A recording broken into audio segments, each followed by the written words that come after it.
Yeah, welcome to Wrestling Uncensored. Tonight on the show, Kevin Owens versus Roman Reigns, official for the Royal Rumble. Adam Pearce is out. Drew McIntyre has COVID. What does that mean for the WWE Champion? And plenty of matches coming up this week in AEW. Wrestling Uncensored starts right now.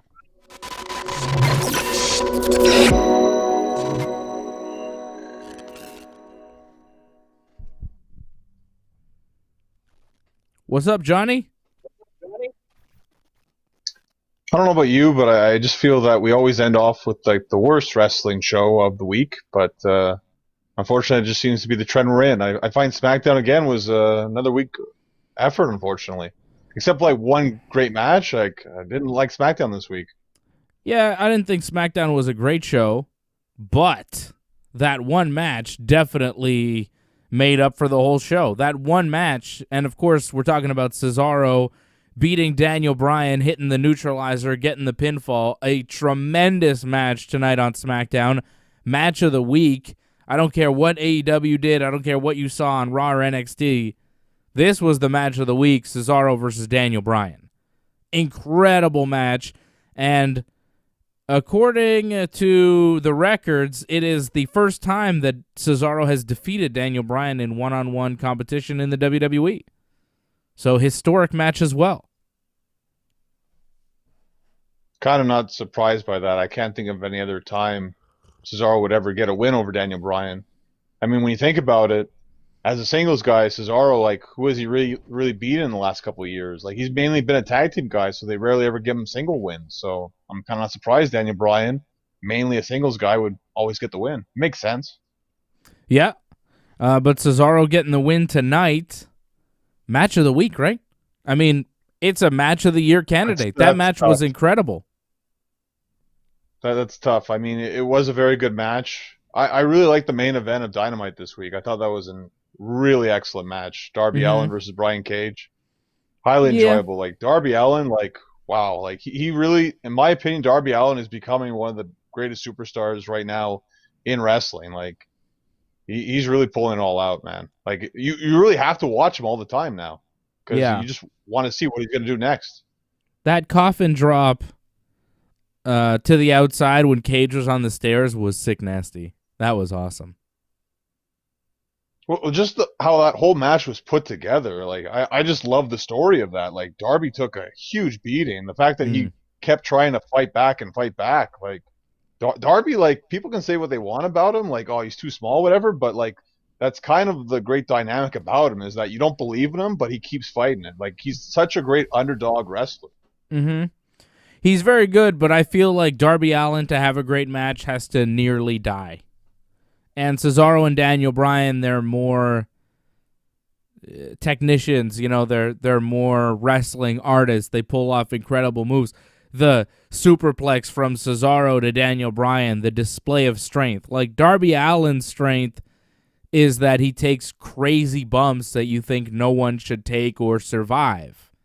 Daniel Bryan and Cesaro, their strength is professional wrestling. And that's why I think they had the match of the week this week. And I will always value that type of match over what Darby Allin does. Not to say I don't enjoy what Darby Allin does. I just respect and prefer the kind of thing that Cesaro and Daniel Bryan do, you know? It's my preference as a wrestling fan. But I love the Darby Allin match, too. It was really good. Brian Cage, like, you know, he did a little bit in that match, but Darby's just crazy. Well, again, I don't think you're wrong either way. I mean, I thought, again, two great matches. I thought we had some good wrestling this week. It just, sadly, SmackDown wasn't that great.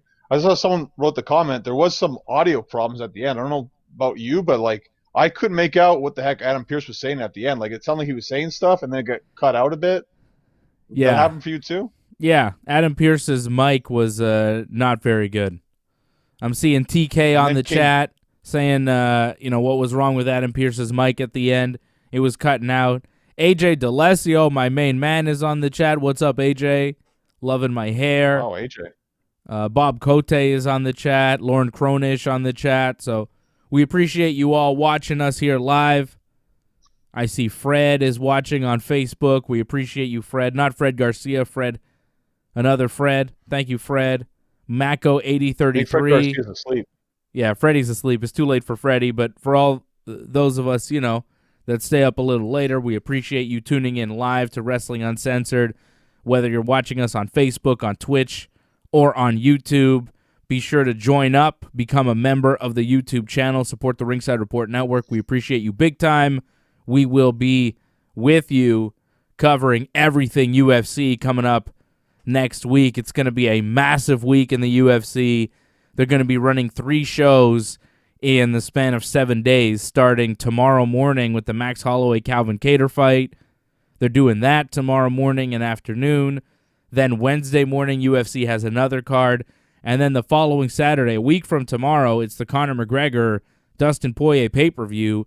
Freddie, AJ, and I will be live during the whole UFC 257 pay-per-view doing a watch-along coming up next Saturday at 10 p.m. Eastern Time. So that's going to be very exciting. So we have a lot going on in the world of Ringside Report MMA, and of course we'll be on to do a special lockdown curfew edition of the Royal Rumble watch show, post-show recap deal, and that'll come when the Rumble happens. Speaking of the Rumble, you were not a big fan of Smackdown tonight, and neither was I, and I think that's because there was a lot of Paul Heyman, Roman Reigns, Jey Uso, Adam Pearce stuff that kind of drags the show down and doesn't really do much in the way of entertaining.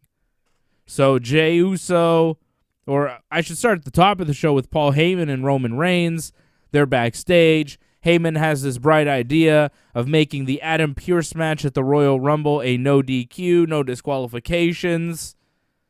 So Roman seems to accept that idea. Heyman goes to Adam Pearce. Pearce agrees. Heyman goes back to Heyman goes back to Roman, sorry. And Roman's sitting there with Apollo Crews for some reason, giving him advice on how to be a champion.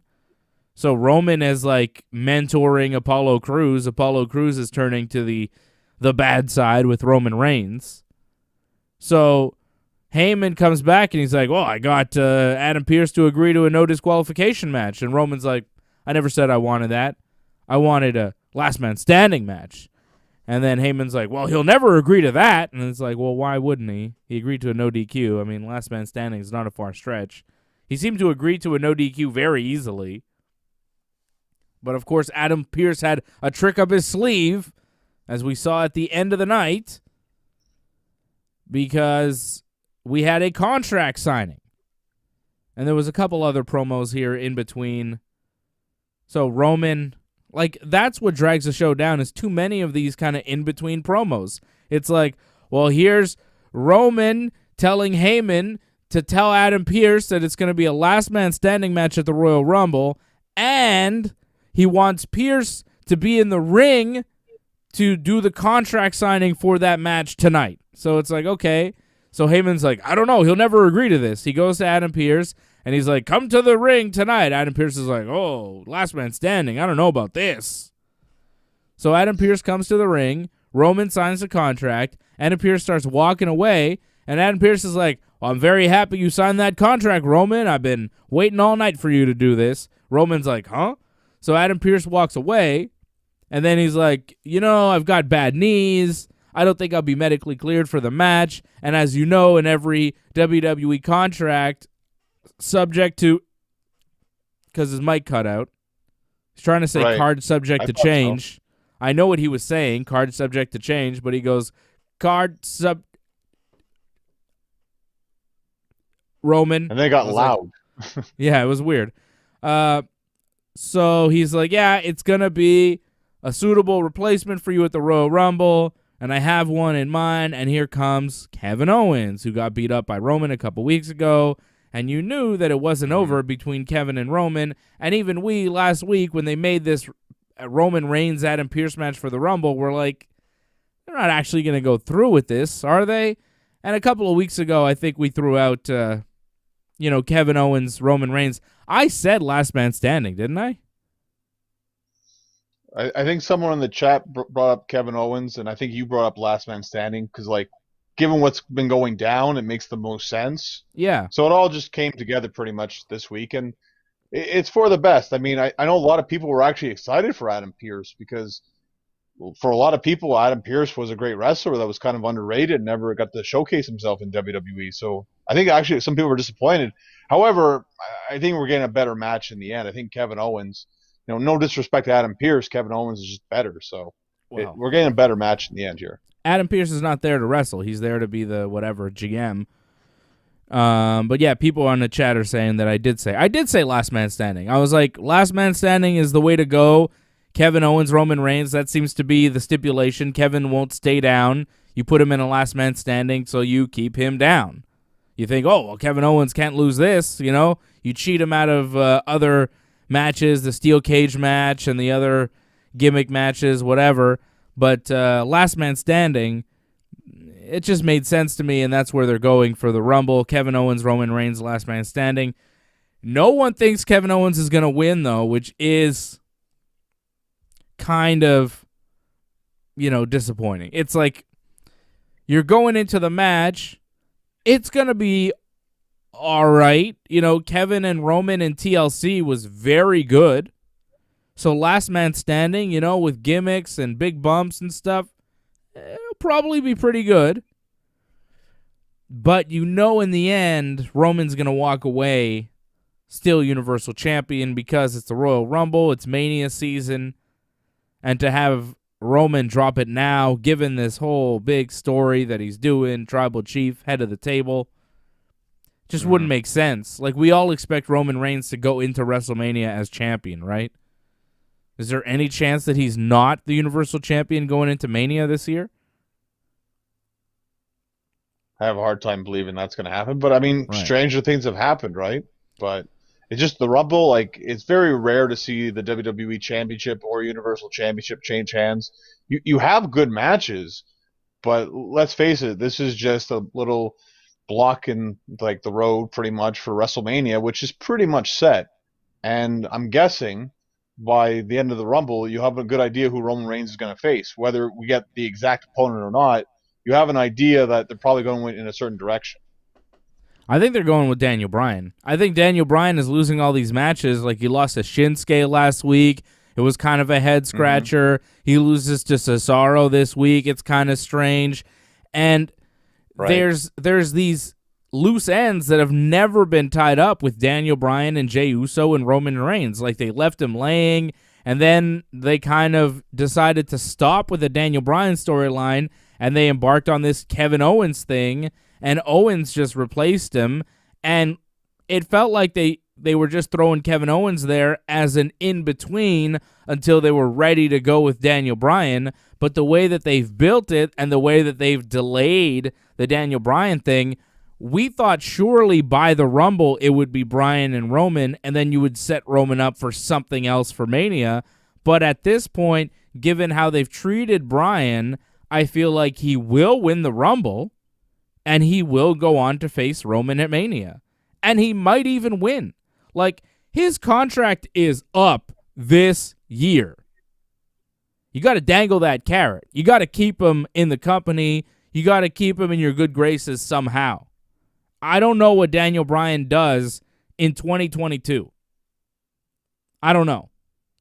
But there are options out there for him.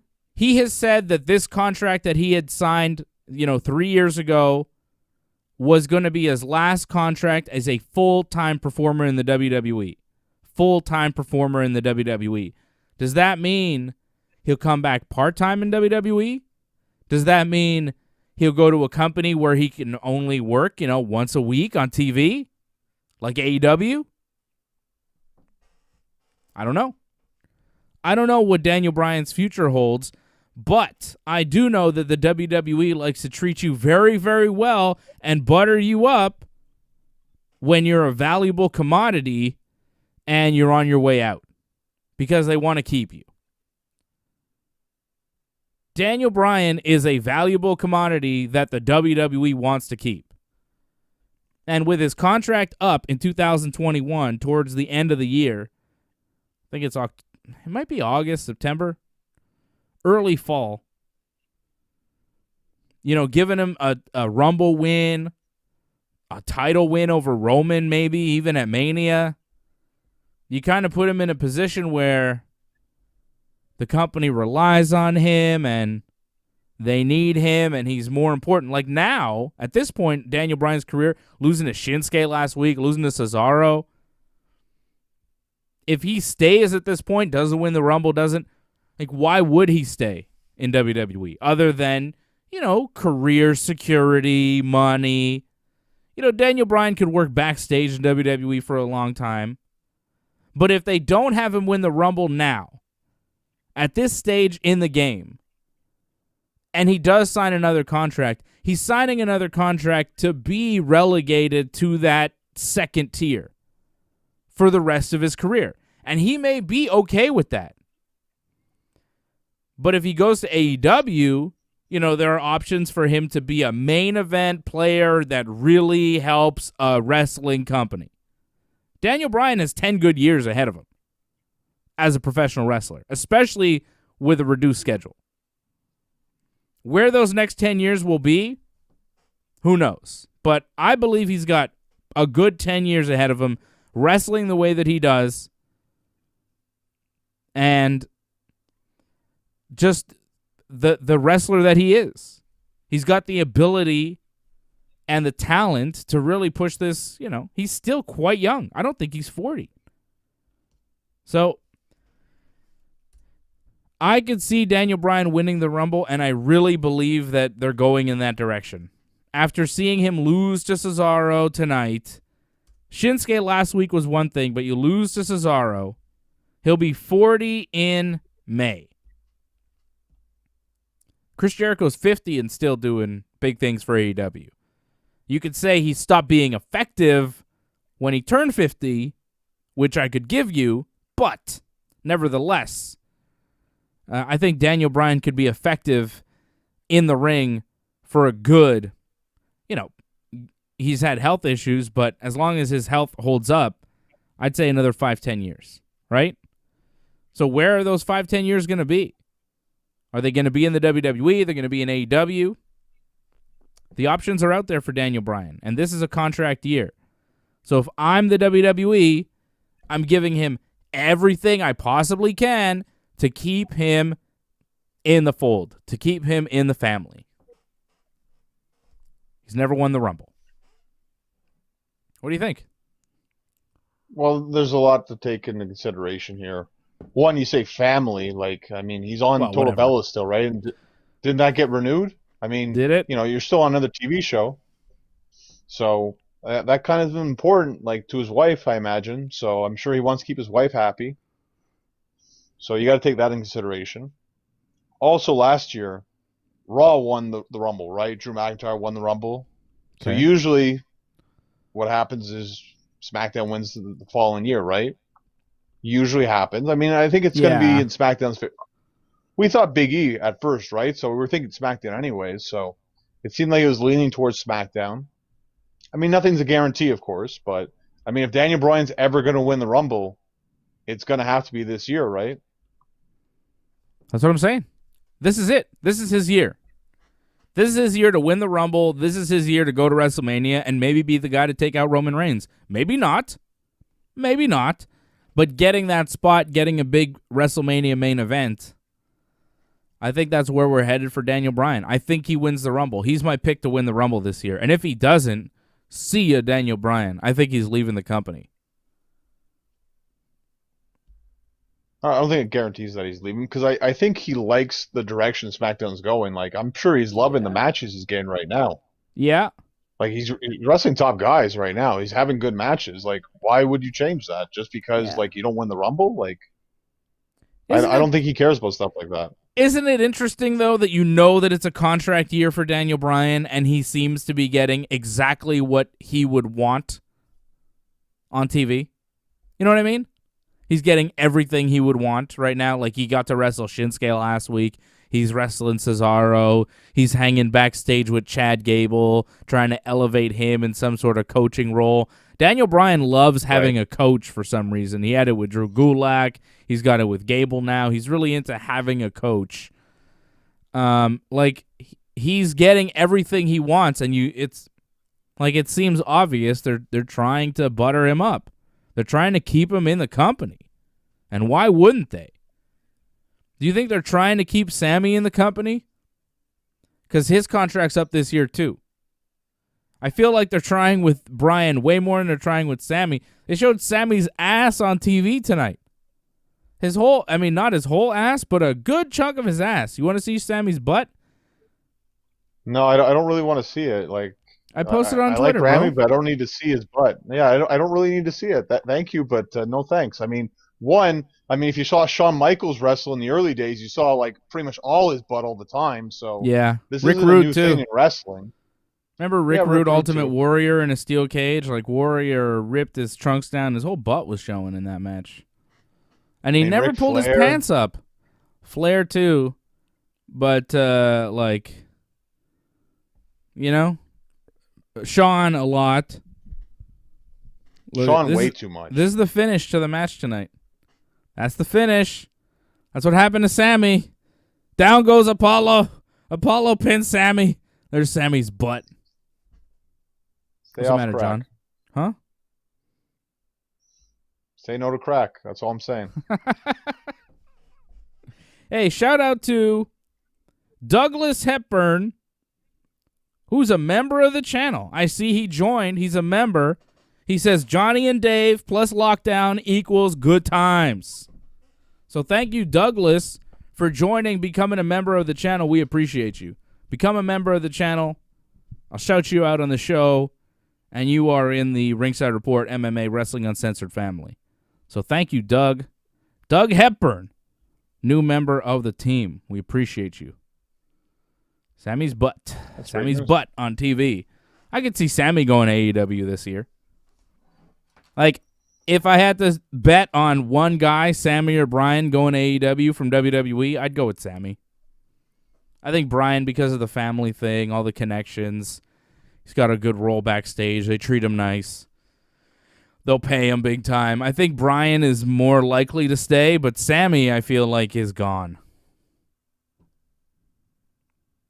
It's tough. Again, it's not like they're not paying him enough money. I'm sure they're probably going to pay him more money, right? So yeah. they'll be making probably close to $1 million a year. Sure. It's really hard to say no to stuff like that. And plus, he gets good TV time. He's on TV almost every week. Mm-hmm. You start to look at AEW, it looks like it's hard to get on TV for a lot of guys right now. So I'm not saying that he couldn't get on TV all the time, but yeah, it'd be tough. I don't know if it would be. He's very talented, and AEW doesn't have a ton of depth. It's hard for Griff Garrison to get on TV, but, who cares? You know what I mean? It's not that hard to get on TV. Ask Sting. He's been on TV every single week since he started with the company, and he's done nothing. Sting has done jack shit. Old man walks out, points a baseball bat, a bunch of muscleheads run away from him, and that's it. A bunch of jack dudes that look like they could snap the baseball bat like a twig are like, oh my God, old man with a baseball bat. There's snow, by God. I'm scared. I think it's the snow they're scared of because they're not wearing shirts. Sting comes out in a big jacket. These other guys are just wearing little underwears. So I think Brian Cage is chilly. He's not really afraid of Sting. He's just cold.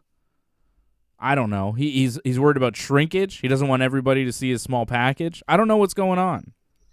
I don't get why everybody's running away from Sting still, but it's happening.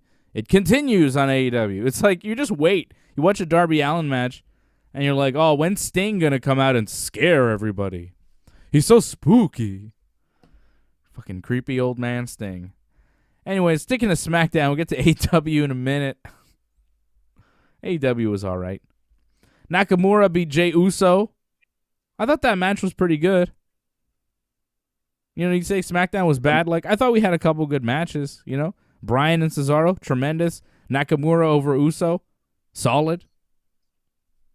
the match was fine. The promo before the match was kind of awkward, and I didn't really get excited by it whatsoever. But like good wrestling helps, but it's not a good lead-in. That's the problem.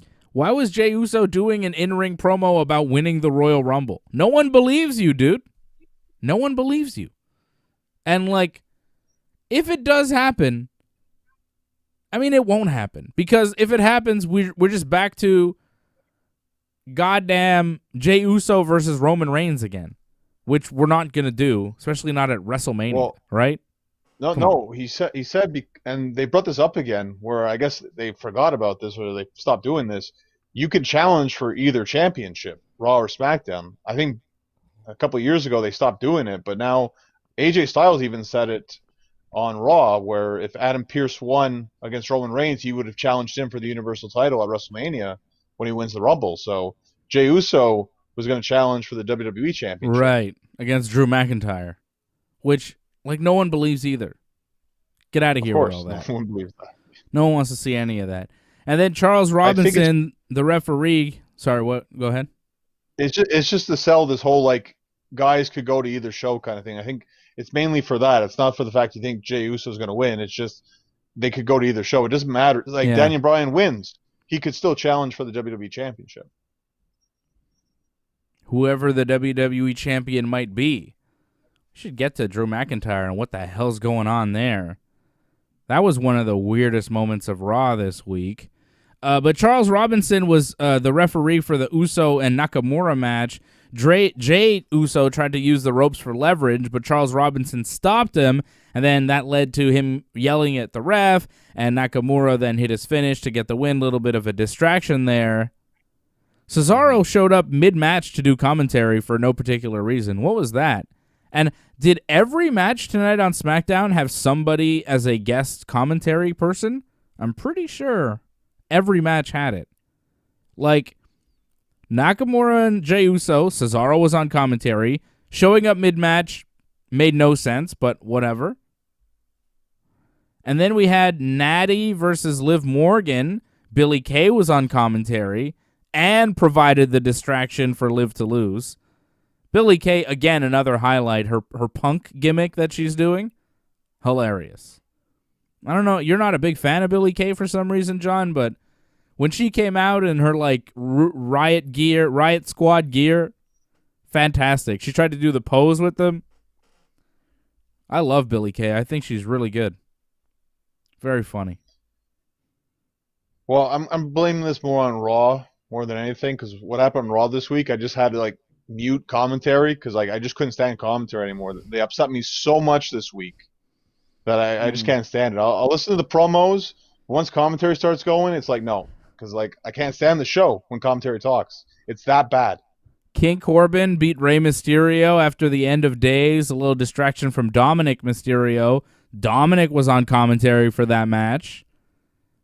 Nobody was on commentary for Cesaro Bryan. It wasn't like they had no guest commentary for that. So that was all right. And then Apollo Crews and Sami Zayn, Big E was on commentary. So 1, 2, 3, 4, 5 matches on SmackDown.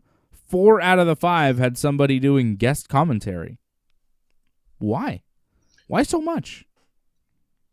Well, this is a lot like how AEW, like, there's always, like, stuff happening after the match because they're trying to put everything on one show, right? And, like, 2 hours, it goes by kind of quick, unlike Raw. So they're trying to get everybody on the show, and it's kind of tough. So that's why they just have to put people in spots like that. But it does feel... Yeah. Go ahead.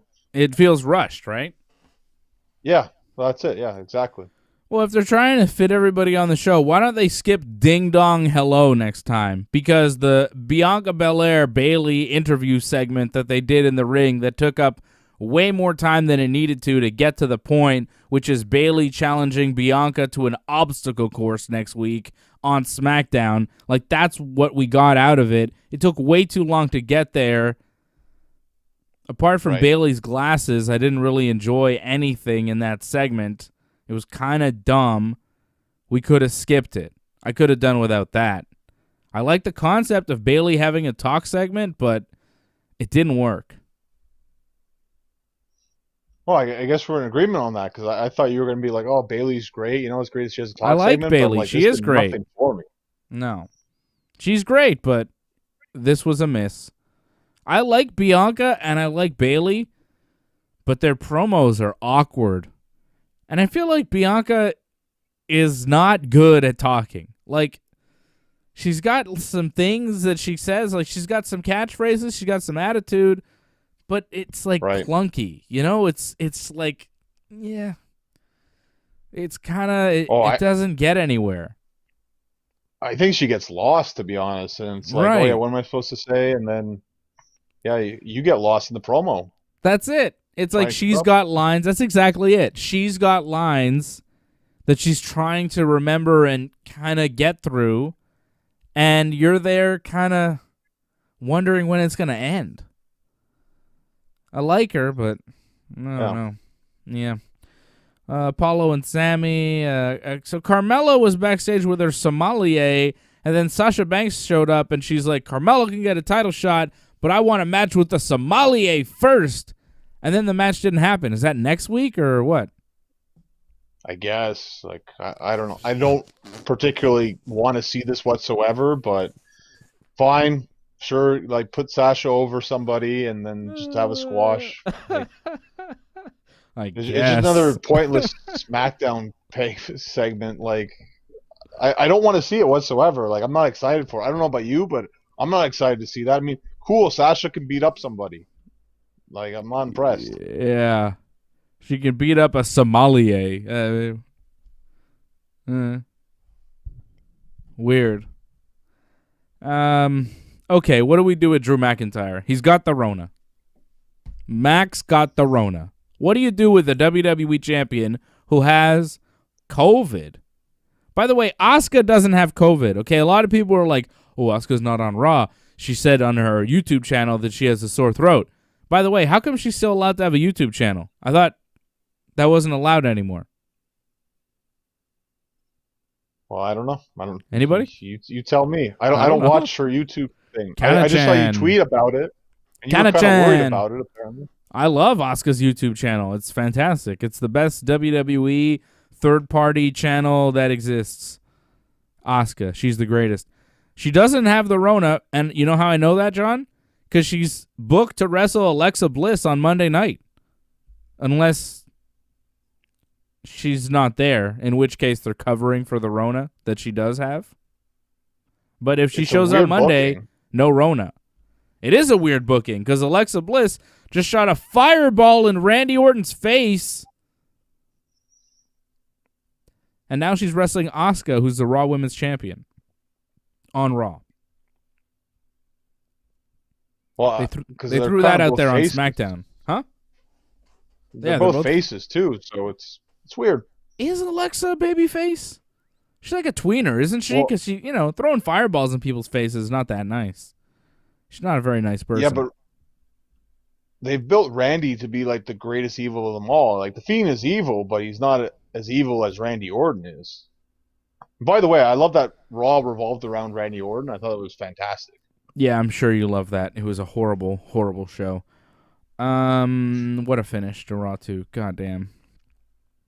Okay, but Drew McIntyre has the Rona. That's more important. Okay, he's a WWE champion. He has COVID. And he said it. And he said it. And they said it. And Drew's like, I have COVID. I don't have symptoms. Everybody should wear a mask.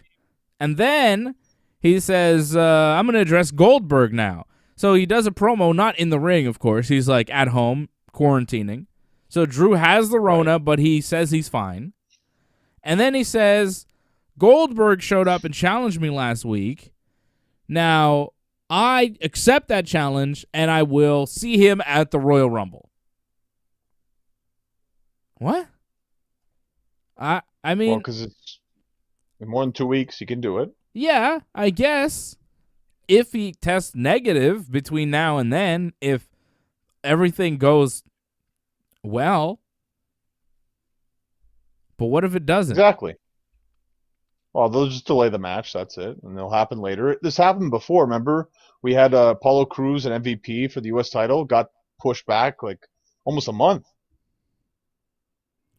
Yeah, but that match didn't matter. No one cared and no one noticed.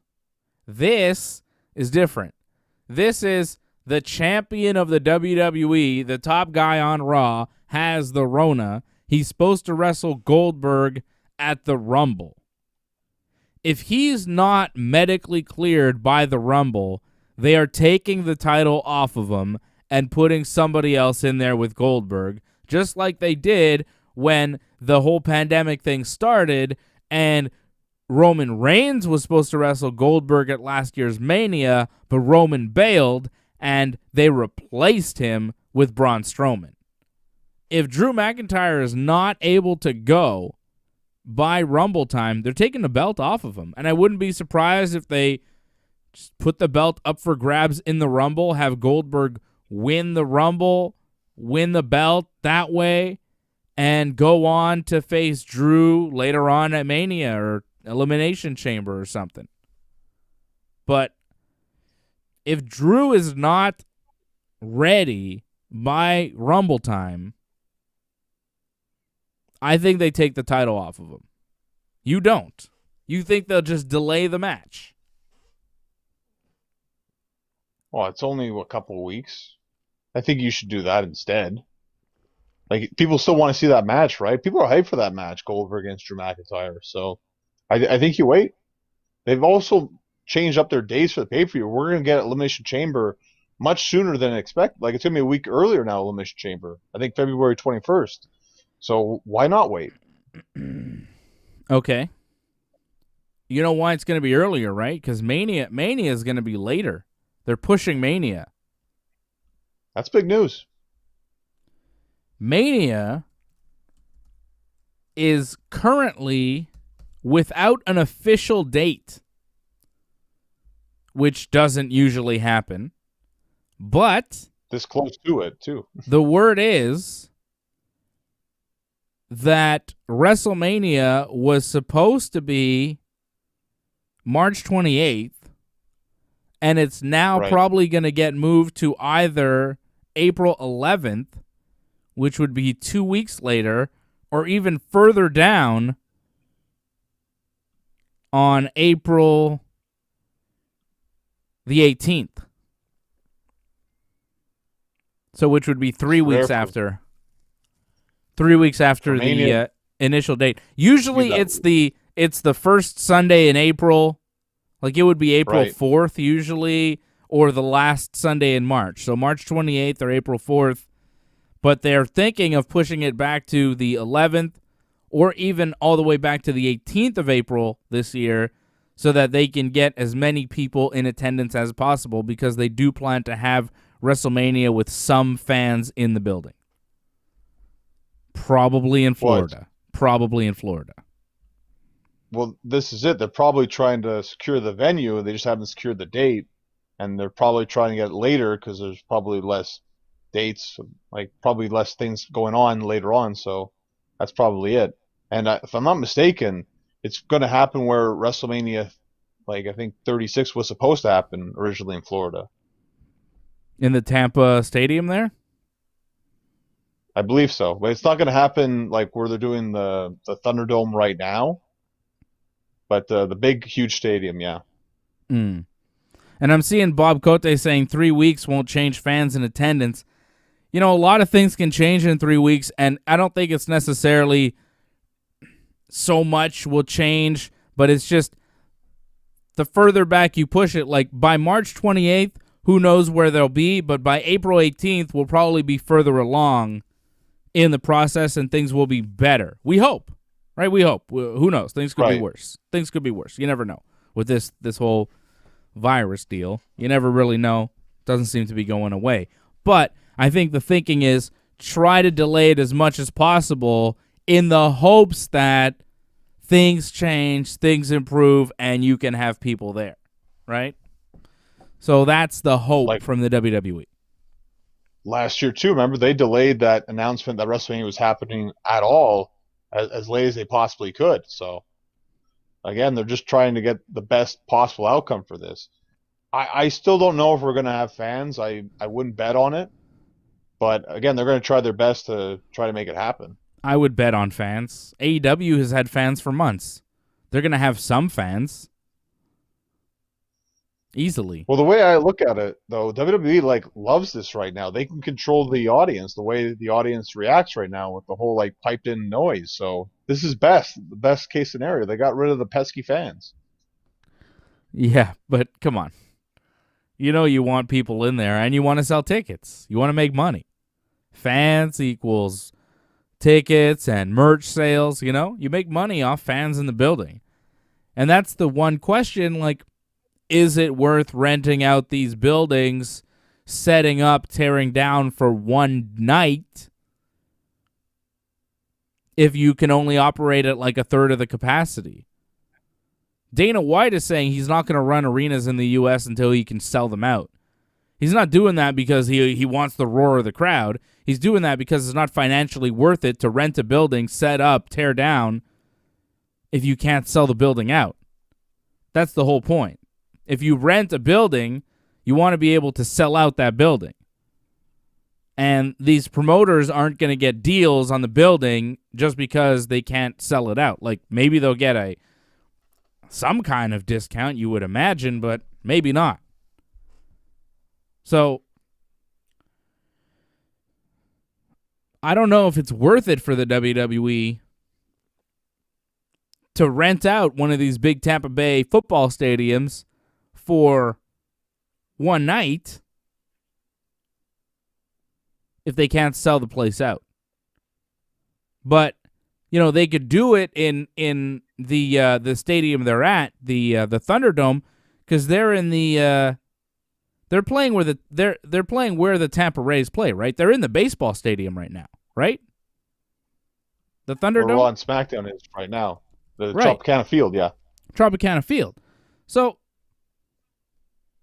they could just remove some Thunderdome stuff, stay at Tropicana, and run Mania there. It's a big enough building that you can run Mania there. I'm just saying I don't think it's financially worth it for them to set up, rent out a building for 1 or 2 nights if they can only have a third of the fans in there. But if they have a long-term contract where they're kind of housed in a certain spot, that makes sense. But I don't know if they can do Mania at Tropicana. I don't know if they're still going to... They probably won't be there anymore by that time because the Rays will be there playing baseball, right? And I'm seeing my dad dropping in on the chat. He says that the Rays say that they're going to have 7,000 fans in April. So the Tampa Rays baseball team say they're going to have 7,000 fans in April. But 7,000 fans, what's the capacity of Tropicana Field? Capacity of Tropicana Field, 42,735. So doing quick math, that is not a very high percentage of... I don't fucking know. It's very low. It's very low, but... It's less than... I don't know. It's not... It's somebody else is better at quick math than I am. I can't do percentages and whatever. What's 7,000? How much is 7,000 if you're doing 42,000? What's the percentage on that? Roughly 20-ish? I want to say it's because it was... It's less than that. Well, no. If it was 70,000, 7,000 would be 10%, right? So 42,000 is, say, I'd say it's 15-ish percent.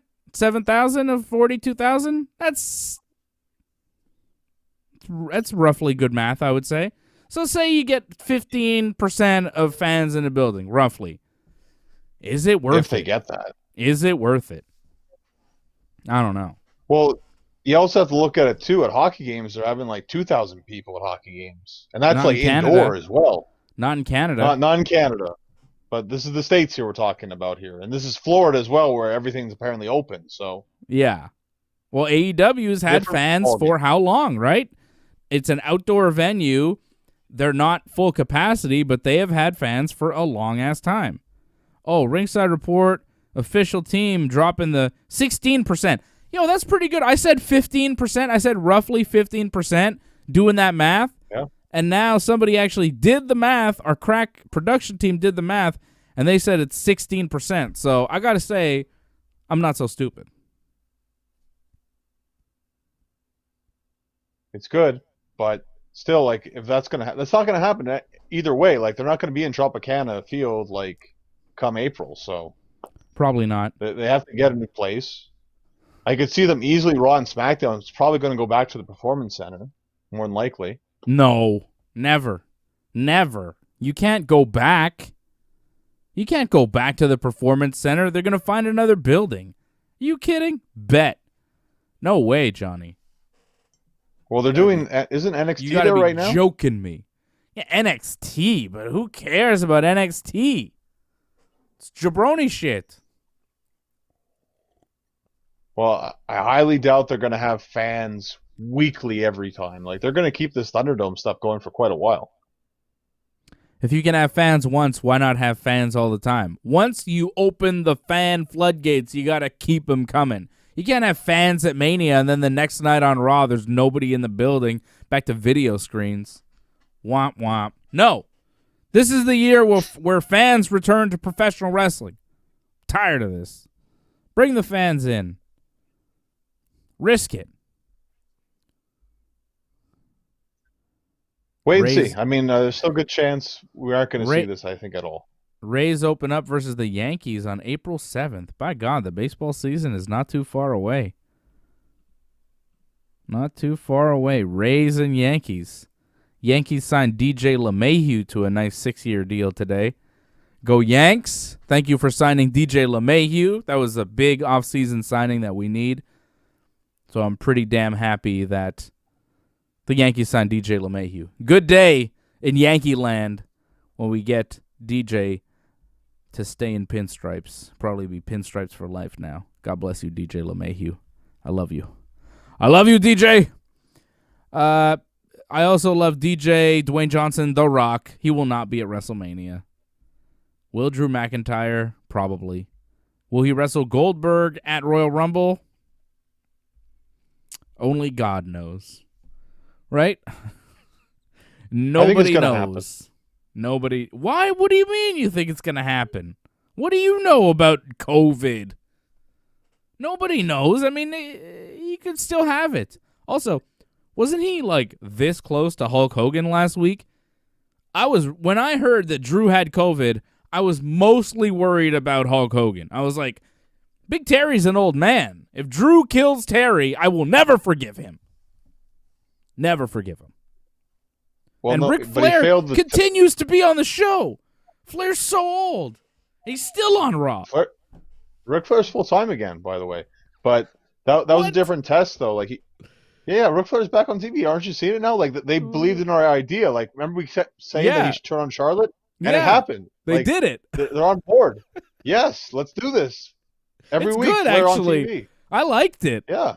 I like Flair purposefully turning on his daughter just to try and get a little Lacey Evans pussy. I like that shit. Yeah, that makes sense. Look at Lacey. She's 29 years old, looking good, in shape. Flair's all old. He can't help himself. Turn on his own daughter for a piece of pussy. God damn. Ric Flair, dirtiest player in the game, you filthy dog. Cannot believe this guy. Seventh wife, like, remember? Such a sleazy bastard. I love it. It's such a sleazy move. It's beautiful. It's beautiful. Lacey beat Charlotte Flair this week after Ric Flair put Lacey's leg on the ropes to stop Charlotte from pinning her, distracted Charlotte, and then celebrated with Lacey after the match. And then Flair's like, someone wants me here, because last week Charlotte was like, nobody wants you here. You're screwing up my career. And then this week Lacey gives Flair a big kiss after the match. Kiss on the cheek, we're PG. But, like, honestly, I want to see Flair and Lacey make out like Lana and Bobby Lashley did on Raw like a year ago. That's what I want to see. I want to see that level of tongue and just, like, action. I don't want to see Lacey just giving Flair a big wet kiss on the cheek. That's not good enough, baby. I want to see Nate getting it in on TV. I want to see Flair's tongue down Lacey's throat on goddamn television, because that's shocking TV. Like, Lana kissing Bobby Lashley doing those heavy makeout sessions, no one really wanted to sit through that. It was kind of weird. But Flair, like, just kissing and making out with Lacey Evans, like, as long as Lacey is all right with it, you know? I think that would be fantastic TV. It would be so fucking funny. No? Am I alone in this? Guys? You're pushing it a little too far, but I do like what they're doing right now. This is what they need to do with guys like Flair. They help elevate, like, the new people here. Like, this is what he's doing. Like, he's making Lacey Evans or Charlotte Flair more important because he's around. People care about Ric Flair. Now, there was a huge problem, though, with Patrick C. Hamilton on the chat. He goes, "This is not the show I was expecting." That's right.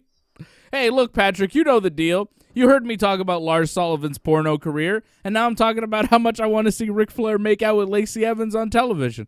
I think it would be funny, all right? I'm not saying I want to see it constantly. I'm not saying I want to see a live sex celebration. I'm just saying, you know, Ric Flair making out with Lacey Evans on TV makes sense in this angle, and it would be like, Jesus, that's some shocking shit. Like, it would be like a moment in Raw history, you know? Like when AJ Lee was going to get married to Daniel Bryan on Raw, and then AJ's like, "No, Bryan, I'm not going to marry you." And then Vince's music hit, and everybody's like, "Oh, shit, she's going to marry Vince?" And then it turned out she wasn't. But that moment was beautiful. And if it was a Raw moment, you know? And Johnny, you remember that? When Vince's music hit, and you thought AJ was going to marry Vince for a minute. It was like, oh, shit. They're going there? Hell yeah, that's crazy. So Flair making out with Lacey on TV? Like, yeah. I mean, I like this angle. I like where they're going with it. They don't have to get more explicit, but it would help the angle. It would. Like, we had to watch Lana make out with Bobby in front of Miro on TV week after week. And we never once got to see Lana make out with Liv Morgan. So, in the words of the great Dave Bautista, give me what I want! Give me what I want!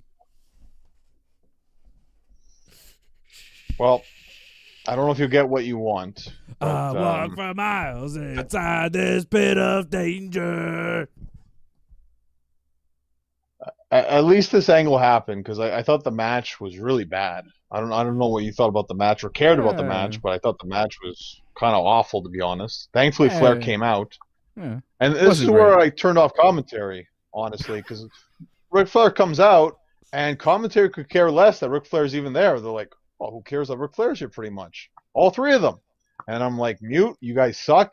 This is Ric Flair. Like, I don't like Ric Flair completely, but, like, at least show him respect. Like, respect the angle that, you know, Ric Flair, like 16-time world champion, is coming out, and they could care less they came out. And these guys are horrible at, like, trying to sell a story here. And that's what their job is. Like, what happened to Samoa Joe? He used to be so cool. What happened? He's the worst guy now. Every time I hear him talk, I'm like, shut up, Samoa Joe, you fucking dope. He's saying stupid. He's Baron Corbin, or not Baron Corbin, Byron Saxton and Tom Phillips, who's just like a junior version of Michael Cole. They all sound exactly the same. They say nothing. It's super boring. Samoan Joe is like, he used to be a badass. Now he's a bitch. He sucks. Samoa Joe and Byron Saxton are now on the same level. What the fuck happened to you, Joe? He's Tazified. They Tazified Samoa Joe. Taz was a badass. Then they put him on commentary. He gained a ton of weight, and he just became a wimp that nobody cared about, who said Rocket Buster all the time. And, you know, now he's trying to, like, salvage his toughness in AEW with Team Taz. Like, they're trying to bring back the old Taz. They're like, no, forget about the past 20 years of Taz where he was this lame commentary guy. Remember the Taz in ECW that was a badass? But at this point, it's like 20 years too late, dude. And all I can think about is Rocket Buster every time I see Taz now. And they're doing the same with Samoa Joe. Like, he used to be a badass. He used to be scary. The Samoan submission machine. a very similar gimmick to Taz, and then, like, put him on commentary, turn him into a bitch, and that's what Samoa Joe is now. Rocket Buster. It sucks. Poor Joe. I mean, whatever. He's got a job now for a long time. His in-ring career, I guess, is over. Pretty unceremonious end to your wrestling career, Samoan Joe. Just fucking decide to be on commentary one day. You replace Dio Madden. Let him have an illustrious career as T-Bar or whatever the Mace, whatever the fuck he is. And then Joe's just like, hey, I'm in a suit. I'm with Tom Phillips. What a shitty end to your wrestling career, dude. Great wrestler. Legend of the business. Future Hall of Famer. Fucking jabroni now, though. Sad. Sad what they've done to Joe. I used to love this guy. What happened? Well, I mean, he kept getting injured all the time. Yeah. So I think he did what was best for like his career. He kept it going. Like, he can't get hurt if he's on commentary. Yeah, but he sucks at commentary. I mean, it's not that he sucks. It's just that he's the same as everybody else on commentary. They're so bland and cookie cutter. I don't think it's Joe's fault. It's just the way the WWE commentary is. Because Corey Graves is not better or worse. Michael Cole and Tom Phillips are interchangeable. Everybody's interchangeable on commentary. That's the problem. Everybody sounds the same. You can just swap them out for anybody. It doesn't really matter. It does not matter who's on commentary. WWE's commentary has been the shits for a long time. Long time. That's what I think your commentary. The shits. We did miss the opening part, which was Randy Orton, the star of the show. So we should probably talk about that because, I mean, that set the pace for the show, right? Fuck off. Randy sucks. I'm being serious. I know you are. I know you are. That's what upsets me. So Triple H cuts a promo. Randy shows up. Triple H is in the ring for some reason. Randy's there, and he's like, give me the belt, Triple H. Drew's got the Rona. I'm the champion now. Give me the belt. And Triple H is like, did I say, you were the world's champion? No, that Triple H didn't say that. Vince said that to Triple H one time when Triple H did the same thing. Triple H comes in the ring. There was like no champion for some reason. And Triple H is like, just give me the belt, Vince. Eric Bischoff did it before, And then Vince is like, did I say, you are the world's champion? He really got in his face. And the way he, like, dipped his head and right in his face. It was very cool. Classic Vince moment. Go back in time and watch it. What was that from, John? Do you know what I'm talking about? It was like some Raw. Anyways. It seemed like Vince was going to just give the belt to Triple H, and Triple H was acting like that, and Vince was like, no, I'm not doing that shit. Bischoff did it once, though. Remember they had the World Heavyweight title? Brock took the WWE title, went to SmackDown, and then they're like, well, we need a Raw champion. Let's just give the belt to Triple H, and then he was champion. That was good. So Triple H didn't give the belt to Randy. He did once give the belt to Kevin Owens, didn't he? Didn't he? Or did he help him win a match? He helped him win. He helped him win. Yeah. Right. So Triple H is mad because Randy keeps attacking all the legends. And he's not going to give him the WWE title. Tripp says, Randy, you're not a legend. You're a no-good prick. Yeah, he said, you can't say that word on Raw, but apparently Triple H, so that's why. You're not a legend. You're a no good prick. Did you like this promo? Like, I could live the rest of my life never seeing Triple H and Randy ever speak to each other on TV again, because I feel like I've seen it so many times. And then their big draw for you was Triple H is going to fight Randy Orton at the end of the night. And I'm like, jeez. I've seen this a million times. Can we not? What are you going to tell me next week? Randy Orton's going to wrestle John Cena. It's like, no. They've done this already so much when they were good. And even when they were good, it was bad. You know? Remember that Triple H, Randy Orton steel cage match at a house show we went to one time, John? Do you remember how bad that was? It was so bad. It was so bad. We set an over-under at 2.5 bumps, and they went under. Combined for the match. 2.5 bumps. They went under. Combined. Fucking crazy. Right. A steel cage match. I get it was a house show, but Jesus. Talk about And then we lazy. saw the same match on pay-per-view, I think like 2 weeks later or something like that. And it was still 2.5 bumps in the match. I think they added a bump. More. Yeah, they maybe added a bump or two. Triple H maybe hit the mat one time during the match. Fucking awful. Fucking awful. Have they ever had a good match? Oh, yeah, definitely. Wait. Like, really? When? I Not thought their Mania match? Not so much their Mania match, no. Oh. The stretcher match they had was pretty good. I think that was a 2 out of 3 falls even. WWE tries to blame their stinker of a Mania match on the fact that they wrestled after Shawn and Taker, but that's a stinker no matter where you place it on the card. That shit sucked. Awful. Well, the stipulations is what ruined that match. What was it? I don't even remember. It was no DQ for Randy, but if Triple H did anything, like, he'd get disqualified, pretty much. He used weapons. Right. So Randy says he doesn't want a match with Triple H tonight. He wants a fight. Triple H says, no, I know you want it so bad, that's why I won't give it to you. And then Randy's like, oh, what are you, unable to retrieve your balls from Stephanie's purse? Which I swear he's used that line on Triple H before several times. Oh, it's not very new. Possible. Fucking not new. Recycled old bullshit. And then Triple H is like, eh! And that, of course, makes him mad, so he punches Randy. Randy takes a bump and rolls right out of the ring. One punch, Randy's like, that's enough. He sells for Triple H. Find me a wrestler on the roster that Randy would sell a punch like that for.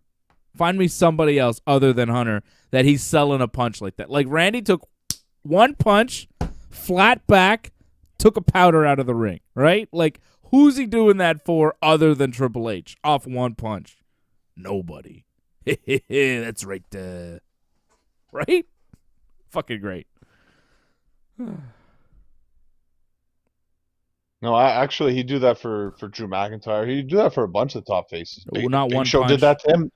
Not one punch. Him and Drew had a bunch of brawls. He never bumped and powdered for Drew off one punch. Get the fuck out of here. Go watch the brawls that they did. It was like punch, punch. Drew hits a move. Randy bumps and powders. Like, it had to be a Claymore or something to get Randy out of the ring. I'm telling you. Go back and watch it. He's not bumping off one punch for anybody but the boss. I get it. I'm just saying. It was like, oh, goddamn. Triple H punches hard, I guess, eh, Randy? You know? Like, fuck off. Come on, John. Get out of here. I thought Randy took too much of a beating from Triple H in the main event. That shouldn't have went down that way. Randy should have got more over. I didn't understand why Triple H had to get so much over in that. That made no sense. Trips beat the shit out of him. So but the end game was stupid because they go to have Randy a fight. Gets a fireball. Yeah, they go to have a fight. Okay, they have their brawl. It's long. Triple H beats the shit out of Randy mostly, which is like, huh? Triple H is starting to look old, right? Like, his body is kind of like sunken. Sure. You know what I mean? Like, he's not as big as he used to be. He looks kind of small. Not as small as Mark Henry looked last week. We didn't talk about that. What happened to Mark Henry? He's he disappearing somehow. No, but not just his injury. He's lost all mass. He's got a big head, but the body's gone. I don't know. Anyways. But Triple H also, big head, body not quite there anymore, but he's still getting all the over on Randy. He's the only legend that can come out of retirement and still beat the shit out of Randy. Every other legend is like, oh, shit, I better not fuck with Randy. Triple H is like, hey, you suck so easy. If I came back to wrestle, I'd always win. Fucking dumb. So Triple H gets a sledgehammer. The Fiend lights go off, start to flicker. The Fiend lights and sound effects happen. Triple H is like, what's going on? And Randy's like, And so Triple H has his sledgehammer, and he looks up at his sledgehammer, and it's on fire. And Triple H is like, looking like, I don't know. The look on his face was great. I don't know. Maybe it's just me. So Triple H's sledgehammer's on fire, which is weird because the sledgehammer is metal. How the fuck they light that on fire? They didn't light the wood part on fire, the handle. They lit the head, which is like a metal thing, right? And I don't know. And then the lights come back on, and Triple H has disappeared. So, is he dead? Or did the Fiend kidnap him? Or is Triple H okay? I mean, whatever. It'll never be explained, so who cares, right? Triple H disappears. Ooh. Hey, I'm in another dimension. Where am I? Somebody call Shawn Michaels. You know? Like, that's where Triple H is. You know when... Who is it that falls in the bottomless pit on the softball episode of The Simpsons and then he's gone forever? Was it Ozzie Smith? No.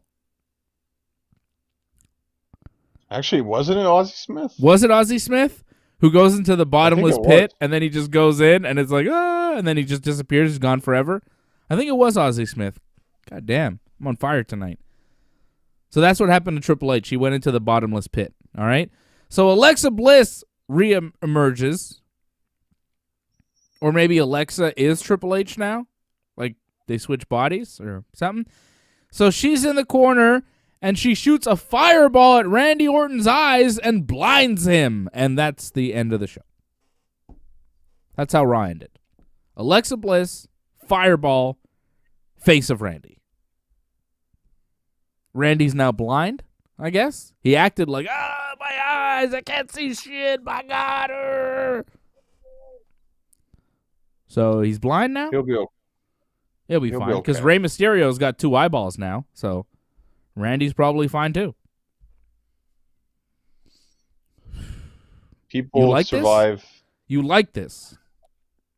I like the idea of what they were doing. I mean, given the fact that we were supposed to get Randy and Drew, and they had to pull something out like this, like I have no problem with this. It's just that Randy should have got more over. Like Randy's the guy who's on TV every week. Why is Randy getting his butt kicked?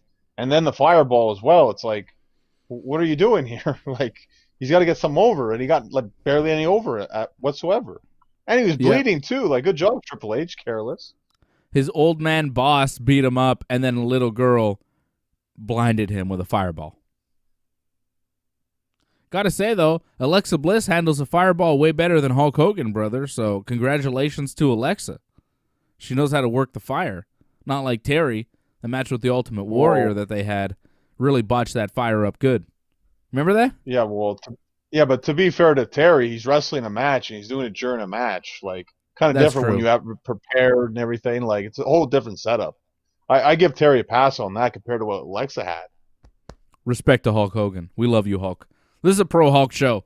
I know there are a lot of anti Hulk Hogan wrestling shows out there, brother, but this is a pro Hulk show. Pro Terry. Always pro Terry. Protein, pro Terry. Always. Well, for me, I'm always pro. I mean, except when he's racist, but, you know, that was only one time. And lies. That we know of. The lies it's just confusion at this point. He's old. Don't worry about Terry. He's a good man. Mostly. Gotta love Hulk Hogan. Speaking of good guys, Matt Riddle was on Raw a lot this week for some reason. Why did they double book Riddle? That was super weird. Bobby Lashley beats Riddle to retain the U.S. title, makes him tap to the Hurt Lock, the full Nelson, and then Riddle decides to challenge MVP to a match and beats him by disqualification when Bobby Lashley attacked him. Right. And then MVP and Lashley beat down Riddle after the match. Why so much? Like, they got double booked, and then Keith Lee and Sheamus got double booked, and I didn't understand that at all. Keith Lee and Sheamus beat Miz and Morrison. They're a tag team now. They beat Miz and Morrison. They hugged. They seemed to be buddies after the match. We cut to commercial. We come back. We cut to a Triple H promo talking about Randy challenging him. We go to commercial. We come back from commercial. Keith Lee and Sheamus are now wrestling a one-on-one match. What did I miss? I don't get it. What happened between them winning their tag team match and then them wrestling each other? Why? Did I miss something? I must have, right? Tell me I did. I feel like I did. Well, I think they just cut away too early. I think they were supposed to be arguing, but they cut away, so you didn't see much of the arguing. And then all we got to see was them just like bickering, but just out of nowhere. So it seemed kind of weird. But I think the whole idea was that, yeah, they were upset. Or I think more Lee was upset because Sheamus stole the tag, stole the win in a sense. So he was upset. And we saw this throughout the whole night because I think they had a limited roster, so people had to wrestle more than once. But they hugged after the match. They seemed quite happy. Yeah, well, they cut away too early. Like there was supposed to be more we were supposed to see. Unfortunately, you didn't see it. That was bad. Oh, I saw worse on this show, to be honest. I mean, that was pretty dumb. Sorry, you're a tag team, and then all of a sudden you're wrestling each other, and no one's clear why. That was not good. The match itself was okay, but I was just so puzzled as to why it was happening, I couldn't really pay attention. Keith Lee's fucking strong, though. He hits that sit-down powerbomb on Sheamus like it's nothing, and Sheamus is huge. You know what I mean? Like, Keith Lee is a big dude, but he's fucking strong, too.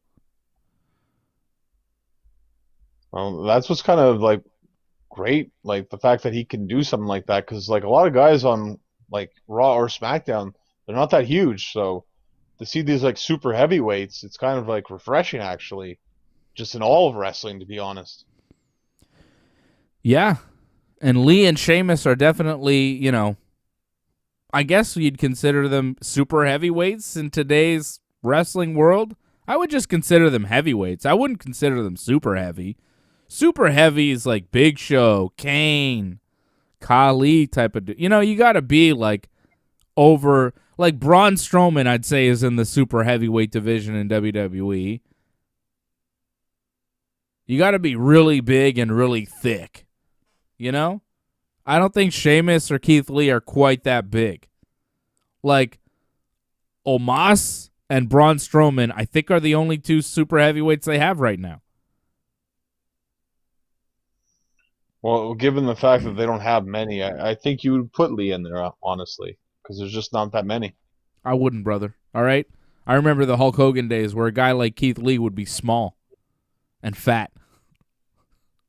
I think he'd be average, not ever like small. I think he'd be small. Honestly, I think he'd be small. In the Hogan days, guys were average like 6'5", Guys were really tall back then and very jacked on the gas.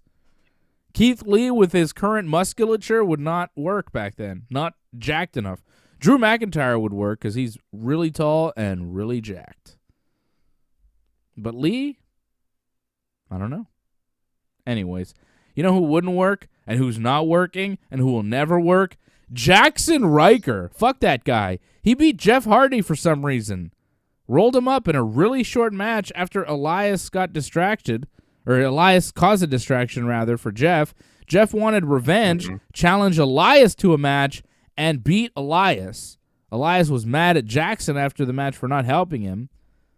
Why the fuck did A, Jackson Riker get a win over Jeff Hardy, and B, like, what's with all the double booking? And this was, like, all in a row. It was Jackson Riker versus Jeff Hardy, then Jeff Hardy versus Elias, then Keith Lee and Sheamus versus Miz and Morrison, then Keith Lee versus Sheamus, then Matt Riddle versus Bobby Lashley, then Matt Riddle versus MVP. It was like everybody got double booked on this show. Seemed like they had a limited roster. Almost everybody that wrestled on the show wrestled twice. That's odd.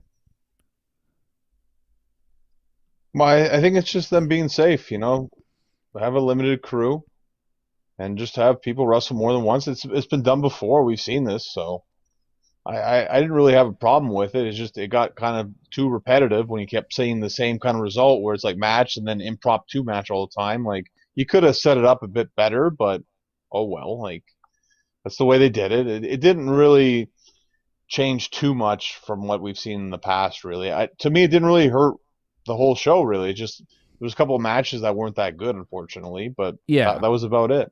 a lot of matches that weren't that good, but a couple results that were just kind of offensive to me that, again, if you look at it in 5 years, you're going to be like, what the fuck? Like, what?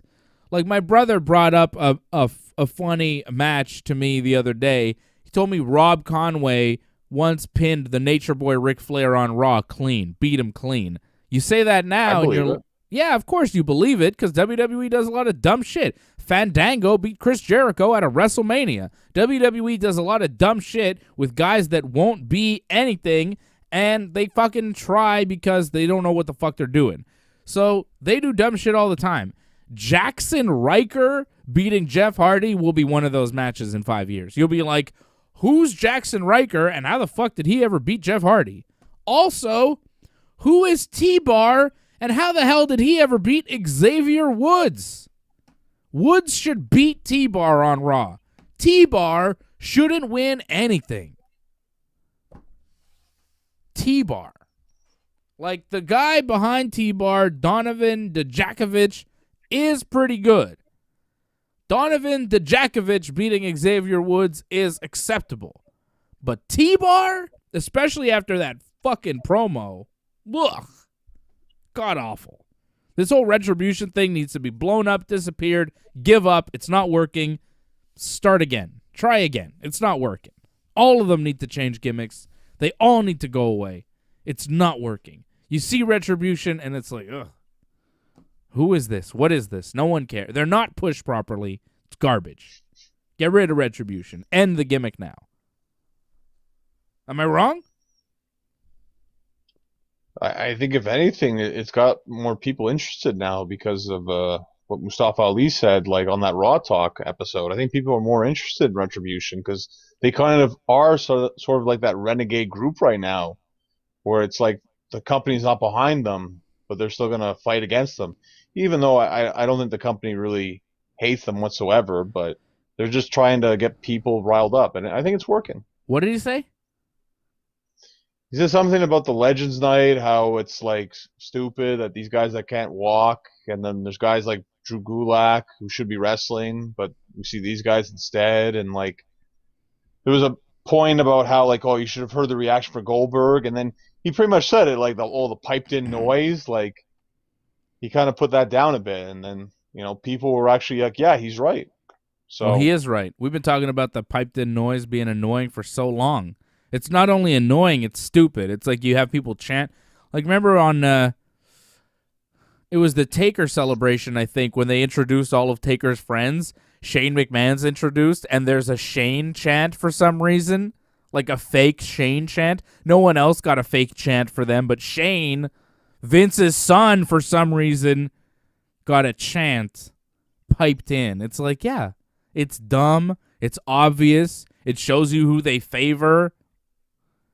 It's everything that a live audience isn't. It's the opposite of a live reaction. It's bad. It's bad. By the way, Shane O'Mac's birthday. Happy birthday, Shane O'Mac. Great. He's even older now. So we'll have to see an even older guy wrestle next time he's in the ring. WrestleMania season's right around the corner. Hey, if Drew's not able to go at Royal Rumble, I know Shane versus Goldberg is a dream match you're waiting for, Johnny. It's not the match, though. I think the match that we need to see at the Rumble. Yeah, it's not the match I want to see at all, John. John is obsessed with the idea of Randy versus Goldberg. Although it would make more sense because Goldberg telling Drew McIntyre he doesn't respect legends was really out of left field and kind of a dumb way to start this feud. But Goldberg telling Drew he doesn't like legends didn't make sense. But Goldberg telling Randy that, well, that would make sense, right? So, legend killer versus legend defender, Goldberg, I guess. But, I mean, the match would suck. But, hey, it would only be 2 or 3 minutes, so who really cares? Goldberg might not even be able to make it. One of these days, he's going to hit his head on a locker and knock himself fully unconscious, fall down, and won't even show up to the ring because he's stupid as fuck. Shayna Baszler and Nia Jax beat Mandy Rose and Dana Brooke. Shayna got Mandy to tap to her Karafuda clutch after tagging herself in. Nia seemed a little bit annoyed by Shayna tagging herself in, but they're still a team. Probably going to implode at the Royal Rumble, though. That's what it seems like. Mandy and Dana both declaring for the Royal Rumble before the match. My pick to win the Women's Rumble, still Bayley. My pick to win the Men's Rumble, Daniel Bryan. Going with 2 SmackDown picks. Right now, we're about, 2 weeks out? 3 weeks out. 3 weeks out from the Rumble. 3 more episodes of Raw and SmackDown before the 2021 Royal Rumble.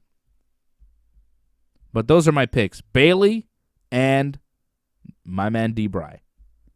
Who are your picks, Johnny? I think I had Bayley last week. Yeah, still Bayley. SmackDown, it's tough. Because I really like Brock Lesnar. Brock Lesnar, to me, he's the best choice because, you could see him go either way. You can see him go challenge for Raw or challenge for SmackDown. To me, Brock's the best candidate, if they can get Brock. Yeah, Brock makes sense.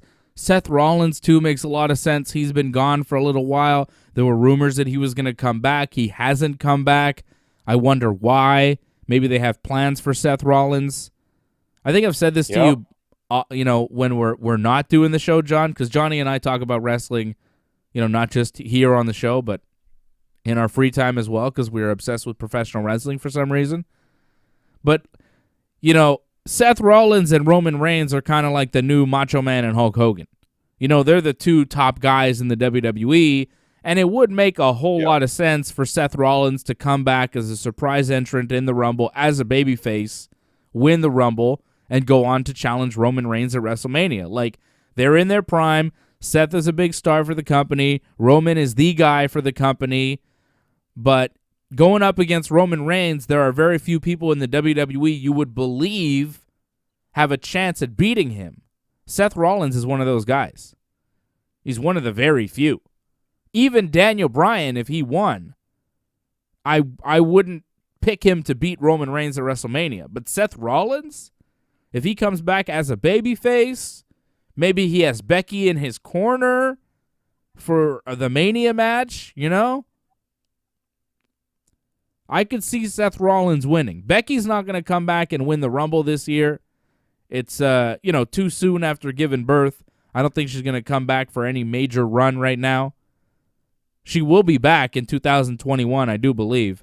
But I would say towards the end of 2021, maybe the middle of the year, Who knows what she has planned? I do expect her to come back to the WWE at some point, but it's really going to be up to her. I don't think it'll be at the Royal Rumble, though. Not in a wrestling capacity anyways. Maybe, in attendance, but I don't think she'll be wrestling at the Rumble. Seth, though, he didn't have to give birth. He is the father of the child, but thankfully as fathers, we don't have to give birth. One of the many perks of being a dude. I've seen it up close, the birthing process. Didn't seem fun. Didn't seem like something I'd like to go through, so, Is it painful? Did you ask her if it's painful? I didn't have to ask, John. Is it painful? Oh, what do you think? Does it hurt? John, if I asked is it painful? I don't think that would be a very good question at the time, to be quite honest. I think it'd be like, yeah, it's fucking painful. What the fuck do you think? When you're like, ah! I think it's like, yeah, it's pretty obvious it hurts. You know what I mean?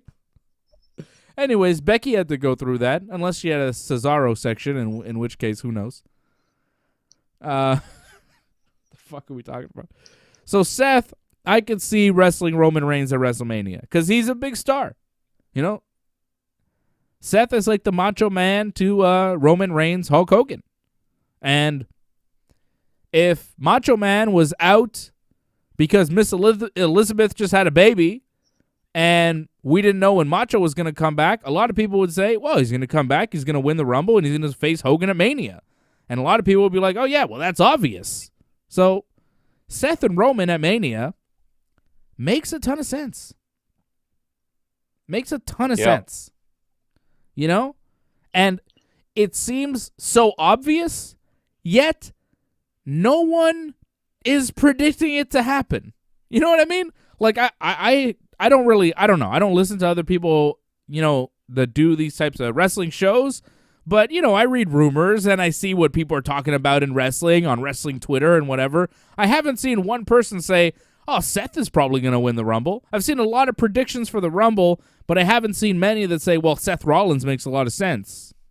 And to me, he's kind of the most logical step because he's the next biggest thing next to Roman Reigns in the WWE. They have all this history. Seth is on SmackDown now. Like, at a certain point, it's going to happen. Why not now? If anybody's going to stop the reign of Roman Reigns, it would be the architect, Messiah, Seth Rollins. Whatever he's calling himself these days.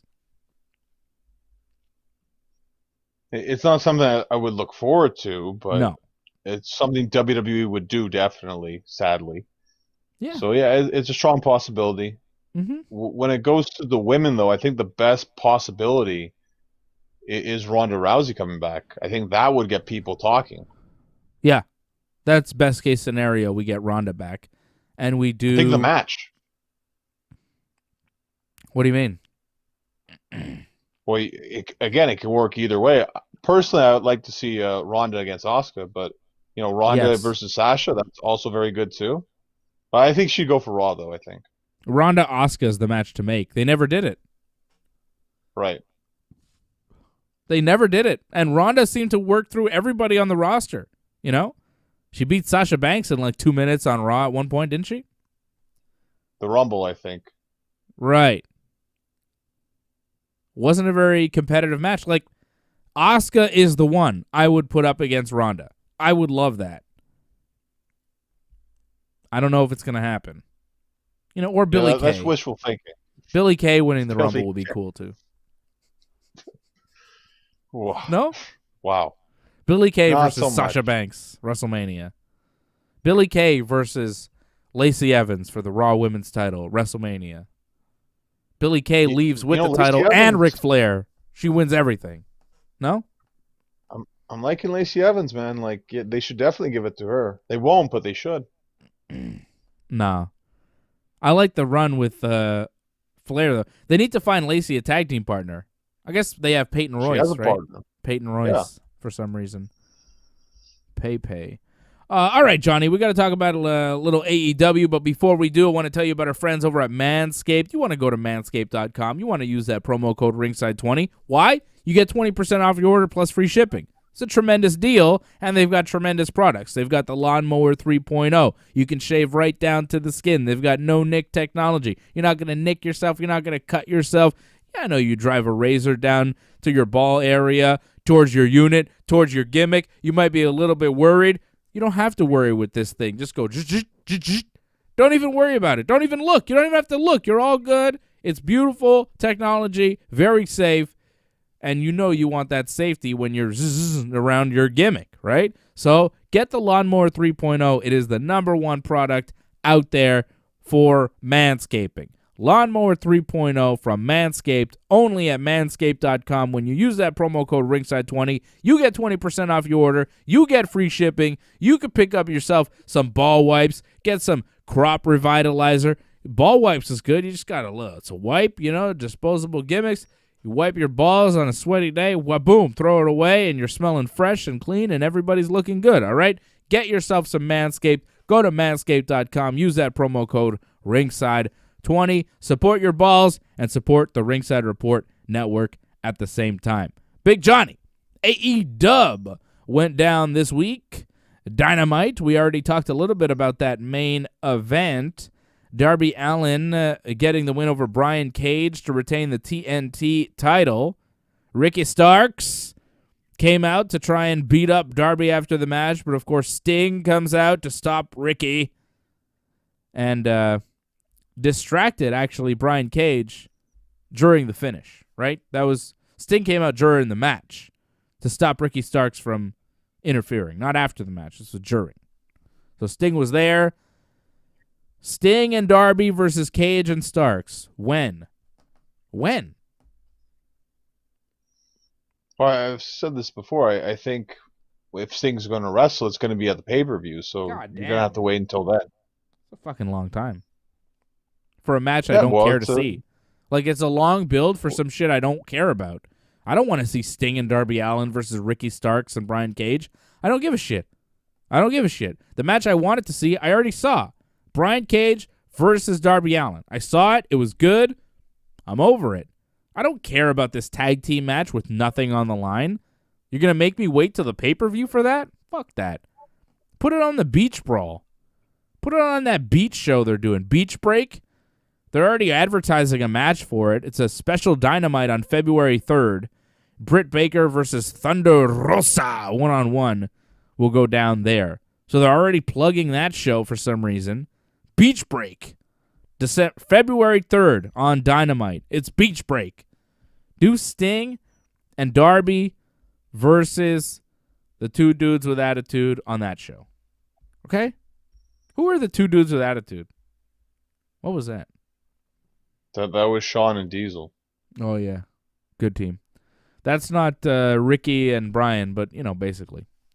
So do that on the February 3rd show, okay? Don't make me wait to the pay-per-view. It's not worth the wait, Yeah, it's but not worth it's not going to happen. Because the main event of the February 3rd show is the wedding. Is it? It's the main event? Yeah. It's fucking... Oh, yeah, it's going to be the main event. How is a wedding not the main event? Like, it usually always is. They better have something good planned for the wedding, like Lana showing up or something. But she's, stuck in WWE for a while, so don't bet on it. Miro beat Chuck Taylor with his accolade submission or game over, whatever he's calling it. This Miro gamer gimmick is just not working. It's not working. I don't understand why Miro has a gamer gimmick. You're not Xavier Woods, dude. No one associates you with video games. You're trying really hard, and it's just okay. You're Rusev. You're the Bulgarian brute. You don't have to also be a gamer. It's weird. I don't like it. It's like that TJ Perkins gimmick where he was all video gamey in WWE. It was all right. Whack. Well, he's just being true to himself. This is the way he is. So it's whack. It sucks. I'm not saying it's the best thing in the world, but in terms of his wrestling, he's still very good in the ring, I find. The match was okay though at best, Well, it's too much of a mismatch. Him giving Chuck that much offense was kind of ridiculous, but at least once he got offense going, he pretty much ended the match quickly. So that made sense. I was happy with that. So last week the stipulation was if Miro wins, Chuck is his young boy for a period of time. This week they changed the gimmick. He's no longer his young boy, which is just kind of a, younger assistant. It's a system they have in Japan with the wrestlers, the wrestlers that are on the main roster. They have kind of young boys that do their laundry and cook their food, and, they teach them about wrestling and the ways of being a wrestler while they're trainees, and that's what they were trying to do here with Miro and Chuck Taylor. Chuck Taylor was going to be Miro's young boy as an insult, but then they changed it this week, and now Chuck is Miro's butler. He's his butler, which reminds me of Seinfeld. So I tweeted out, I was like, yeah. So Miro this week got Chuck Taylor, beat Chuck Taylor, and now Chuck Taylor is his butler. Next week, the Young Bucks are going to wonder if Orange Cassidy took the box of raisins from their EVP room. You get it? I knew some people would get it, but at this point, Seinfeld is such an old show, I don't know if everybody gets that reference. You don't get that? You're not a big Seinfeld guy. Some people I've watched Seinfeld, but how long ago was Seinfeld? I don't rewatch every Seinfeld. Oh, I've watched so many. I've seen the episodes many, many times. It's always on reruns. I always watch the reruns. I saw a part of a Seinfeld episode tonight. Tonight, while Smackdown was on, during the commercials, I switched channels. Seinfeld was on, and I stayed on during the commercial break. I watched some Seinfeld tonight. Loved it. So George and Jerry, oh, that's a good one.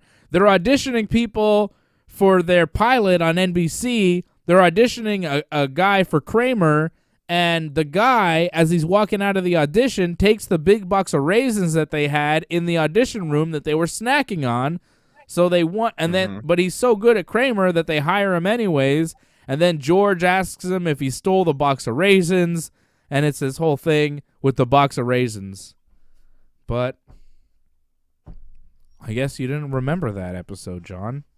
You do remember the plot in the Seinfeld, the Jerry pilot, where Jerry, a guy hits him with his car and he doesn't have the money to pay him, so the judge decrees that this man has to be Jerry's butler. You know? And then Elaine, vaguely remember. Kramer comes over, the fake Kramer and the pilot, and he's like, come on, can you send him over to my place to clean my thing? And Jerry's like, no. And Kramer's like, why not? And Jerry delivers the classic line, because he's my butler. No? Nothing? Nobody? Fuck. Not so much. Not so much. It wasn't one of those classic. It wasn't Snoop, the soup Nazi. You know, it wasn't like one of those kind of episodes where you can't forget that. The butler? Are you kidding me? Get out of here, John. Some people know what I'm talking about, and for those people, we are right in the same pocket. We are watching the same shit. Pac and Eddie Kingston had a match. Pac won with the red arrow. Is it still called the red arrow? His little flip thing off the top? Yeah, the black arrow. Well, whatever. It was the red arrow when he was Adrian Neville. So he hit that move, and then he put the brutalizer, his submission move, on Eddie Kingston after the match. Butcher and Blade hit the ring to make the save. Pentagon and Phoenix hit the ring. Everybody faced off. And then Lance Archer shows up for no reason with Jake the Snake, and they run off Butcher and the Blade. And then Archer and Pac have like a face-off, which I think is cool. I'd like to see that match. That's a match I want to see. Archer versus Pac? That'd be badass.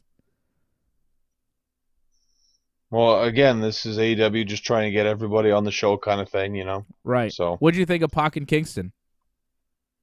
I thought it was a solid opener. Like, I think it just goes to show you, Pac, like, one of the best wrestlers going today. He can really wrestle anybody. Yeah, he's tremendous. Anything he does there is just great. He's a very, very talented wrestler, always has been. The Inner Circle cuts an in-ring promo. Jericho starts off asking them their New Year's resolutions. MJF wants to strengthen the Inner Circle bonds and get rid of fat people. Ortiz talks about cooking some Spanish food. Jericho says that he and MJF are going to become tag team champions in 2021, which upsets the Inner Circle group. Santana's like, aren't Ortiz and I the tag team of this group? Shouldn't we be the tag team champions? And then Sammy Guevara is like, wait a second, I thought I was your tag team partner, Jericho. What are you, a tag team slut?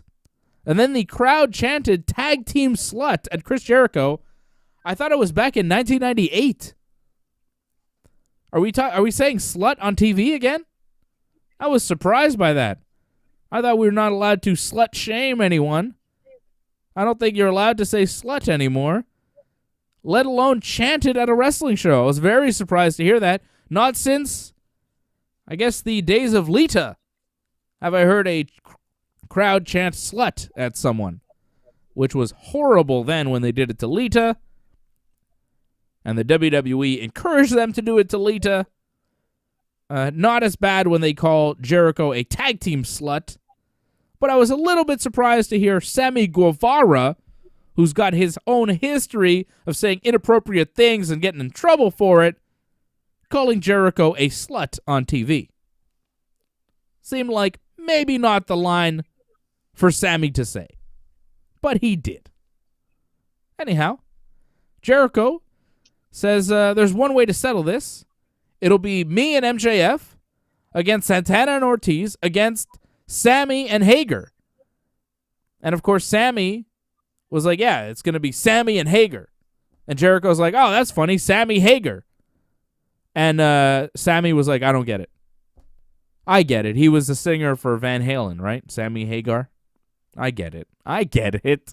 See, AJ would think I don't get it, but I get it. Just because I don't listen to Van Halen doesn't mean I'm not informed about who they are. right? I got that, right, John? I got that right? It sounds right. I don't know all of them by name, but it rings a bell. Seems about right. Johnny and I don't know. We're not Van Halen guys. So Jericho and MJF versus Santana and Ortiz versus Sami and Jake Hager will take place on Dynamite this week. Didn't Jericho say like a month ago, we either get along or we break up forever, and now they're having a match with the whole group just against each other? Last week it was Wardlow versus Hager. Next week it's going to be all of Inner Circle just wrestling each other. They were just starting to get along. And now they have this. Yeah, I didn't mind the promo, but it's just like the end game to this was like, weren't you guys like supposed to like stay together, like be more united? Now it's like now you guys are pretty much just wrestling each other all the time now. But if anything, the Inner Circle, it's too powerful. It's kind of like the NWO in a sense, where it's like, well, they have to face each other because they're too strong against everyone else. There's also too many of them. That too. The MJF entering the group has kind of thrown off the equilibrium in the Inner Circle. But I could see, Santana and Ortiz just breaking off from the group if they're no longer the main tag team. Like, if Jericho and MJF win, MJF cheats to win, right? Because, incidentally, the only member of the Inner Circle that's not in any of these matches, MJF's bodyguard, Wardlow. So Wardlow could help MJF and Jericho win. Proud and Powerful gets screwed out of being the Inner Circle team that gets the chase for the tag team titles. So if they're not allowed to chase the tag team titles while they're in the Inner Circle, there's only one thing to do: leave the Inner Circle. That's how I feel about it. I could see Santana and Ortiz getting out because on their own, they're a solid group. Sammy Guevara, Jake Hager are not solid enough on their own as characters to leave the Inner Circle yet. But Santana and Ortiz, I think, honestly, the Inner Circle is holding them back because they're so not the focus. Jericho's there. Sammy Guevara's there. MJF takes up so much space. Like, no one is paying attention to Santana and Ortiz, and they're such a good tag team that it's a disservice to them. I think them going off and just being a babyface tag team in the AEW tag team division would be a better move than what they're currently doing. And if you look at the AEW tag team division, not many strong babyface tag teams. Are the Young Bucks a babyface tag team anymore? I don't know. Doesn't seem like it. Are FTR, they're a heel tag team.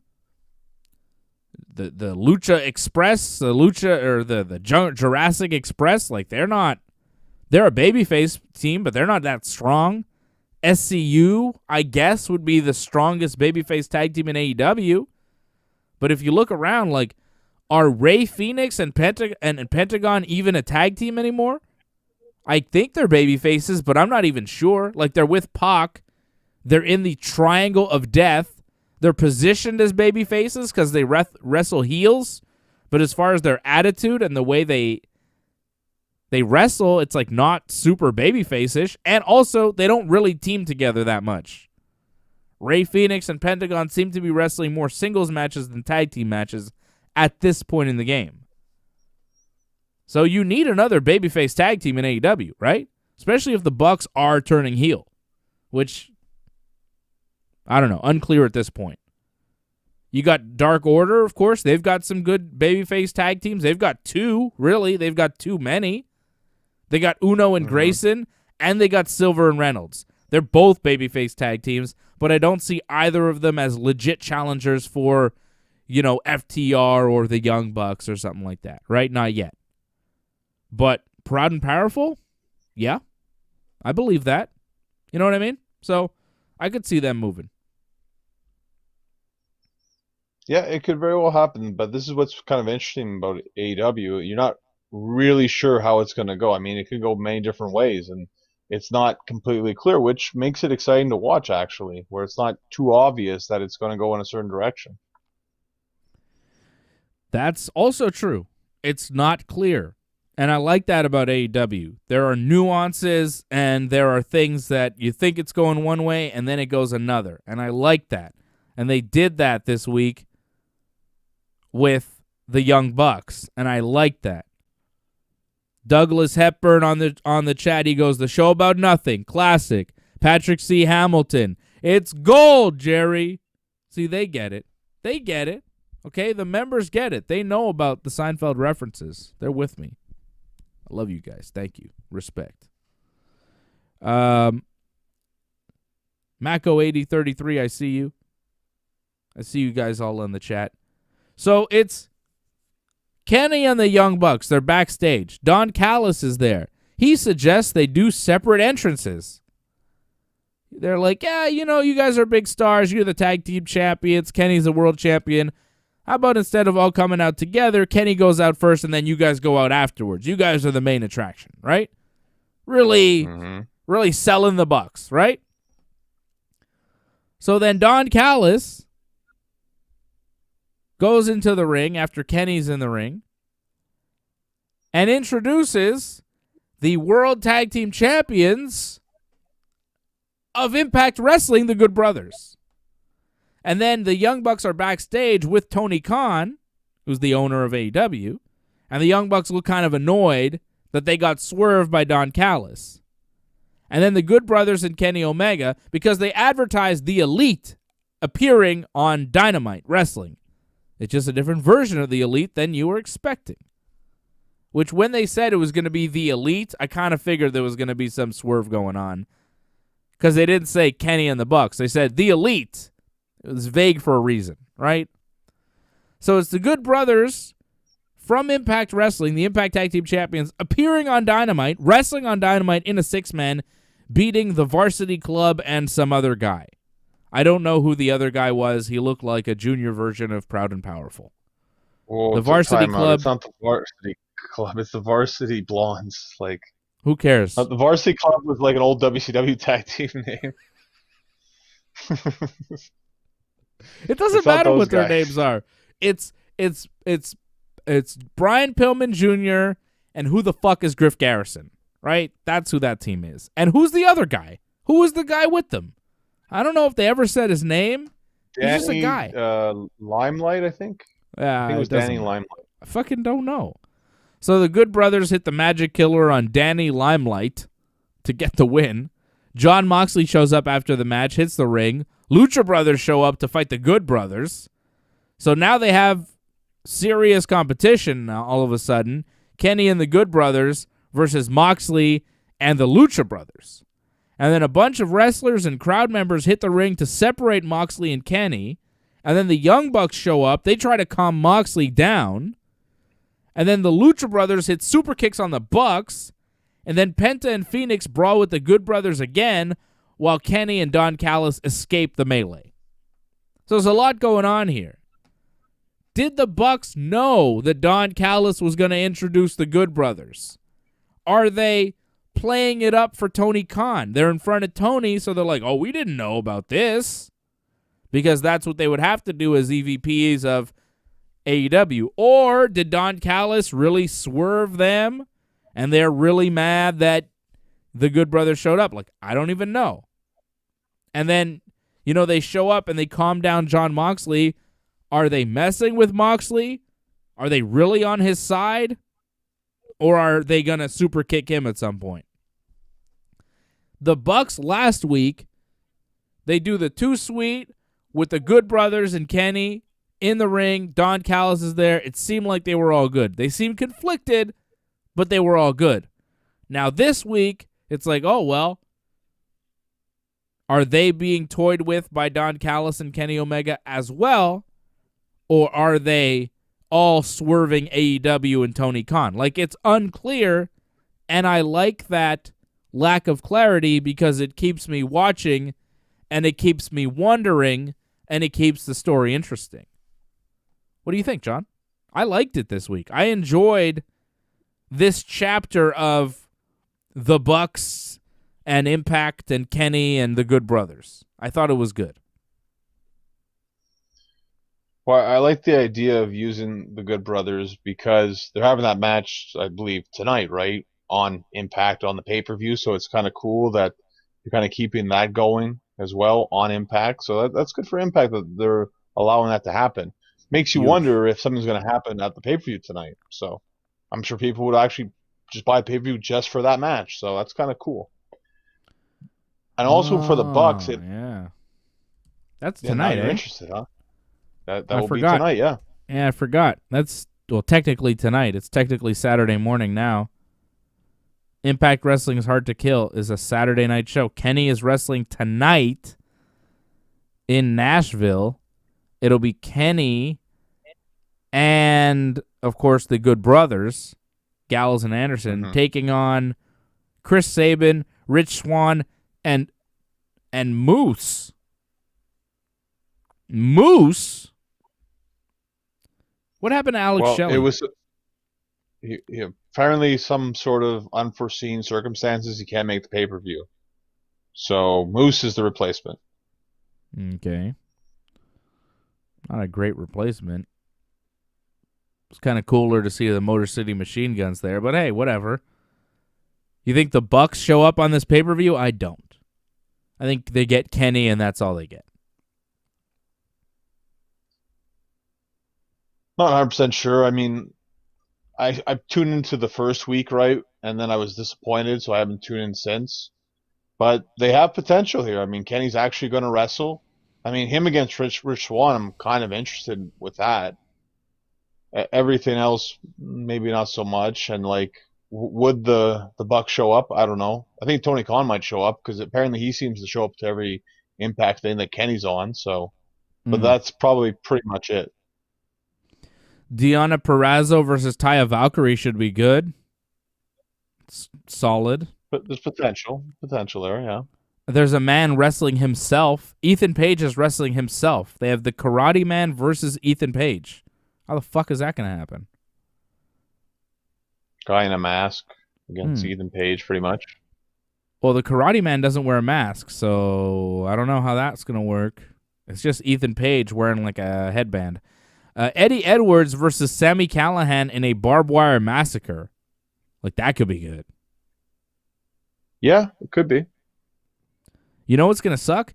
Eric Young, Diener, and Joe Doring, whoever that is, versus Cousin Jake, Rhino, and Tommy Dreamer. Oof. Tommy does not look good these days. That's a comedy match. Tommy's looking... Like, why are you still wrestling, Tommy? And he's got like this weird haircut too. He's got to cut the hair. I don't know. Come on, man. I like Tommy Dreamer, but goddamn, man, what the fuck? Yeah, I've met Tommy. I've wrestled Tommy. Like, I like Tommy, but I'll agree with you. I mean, he's seen better days behind him. Yeah. Yeah, he's seen better days. But I appreciate what he's still giving. He's still giving to professional wrestling. Like, even when at this point he doesn't really have to. But I appreciate that he tries. Mm-hmm. Gives back. I got respect for him. It's just like when I see him on TV, I'm like, oh, fuck. I don't want to see him on TV. Like 15 years ago, I didn't want to see him on TV because of the way he looked. And now it's like, fuck. Rhino still looks good, great though. promo. Yeah, for Rhino's sure. Fantastic, man. Tommy Dreamer's good for pro wrestling. It's just he looks like, he looks worse than he did, which is not good. At one point, he looked really good in ECW, but, back to AEW. Dark Order interviewed backstage this week. Evil Uno says everything that they're going to be doing now will be in Mr. Brody's memory. Uno says next week, Hangman Page will be teaming with them. Hangman gets in the scene. Johnny Hungy decides to just interview Hangman now, and he's like, I love you so much. How are you so awesome? Reynolds wants to know when Hangman's going to let them know if he's joining Dark Order or not. And then they suggest, like, how about after the match next week? And Hangman's like, all right, I'll let you know next week. So we're going to get an answer on Dynamite this week from Hangman. Will he join the Dark Order, lead the team as he should? It will be the -1 birthday celebration. So Brody's son, Brody Jr., it's going to be his birthday on Dynamite, and they're celebrating with a Dark Order match. John Silver, Johnny Hungy himself, Alex Reynolds, Colt Cabana, and Hangman Page versus the Hybrid 2 and Chaos Project. All right. Who's Chaos Project? That's Dr. Luther. Oh, yeah. And the Serpentico. Yeah. Yeah. I saw these guys on Dark that looked really impressive. They're like bears. Their gimmick is that they're bears. Country. Bear Country. Holy shit, those guys are big.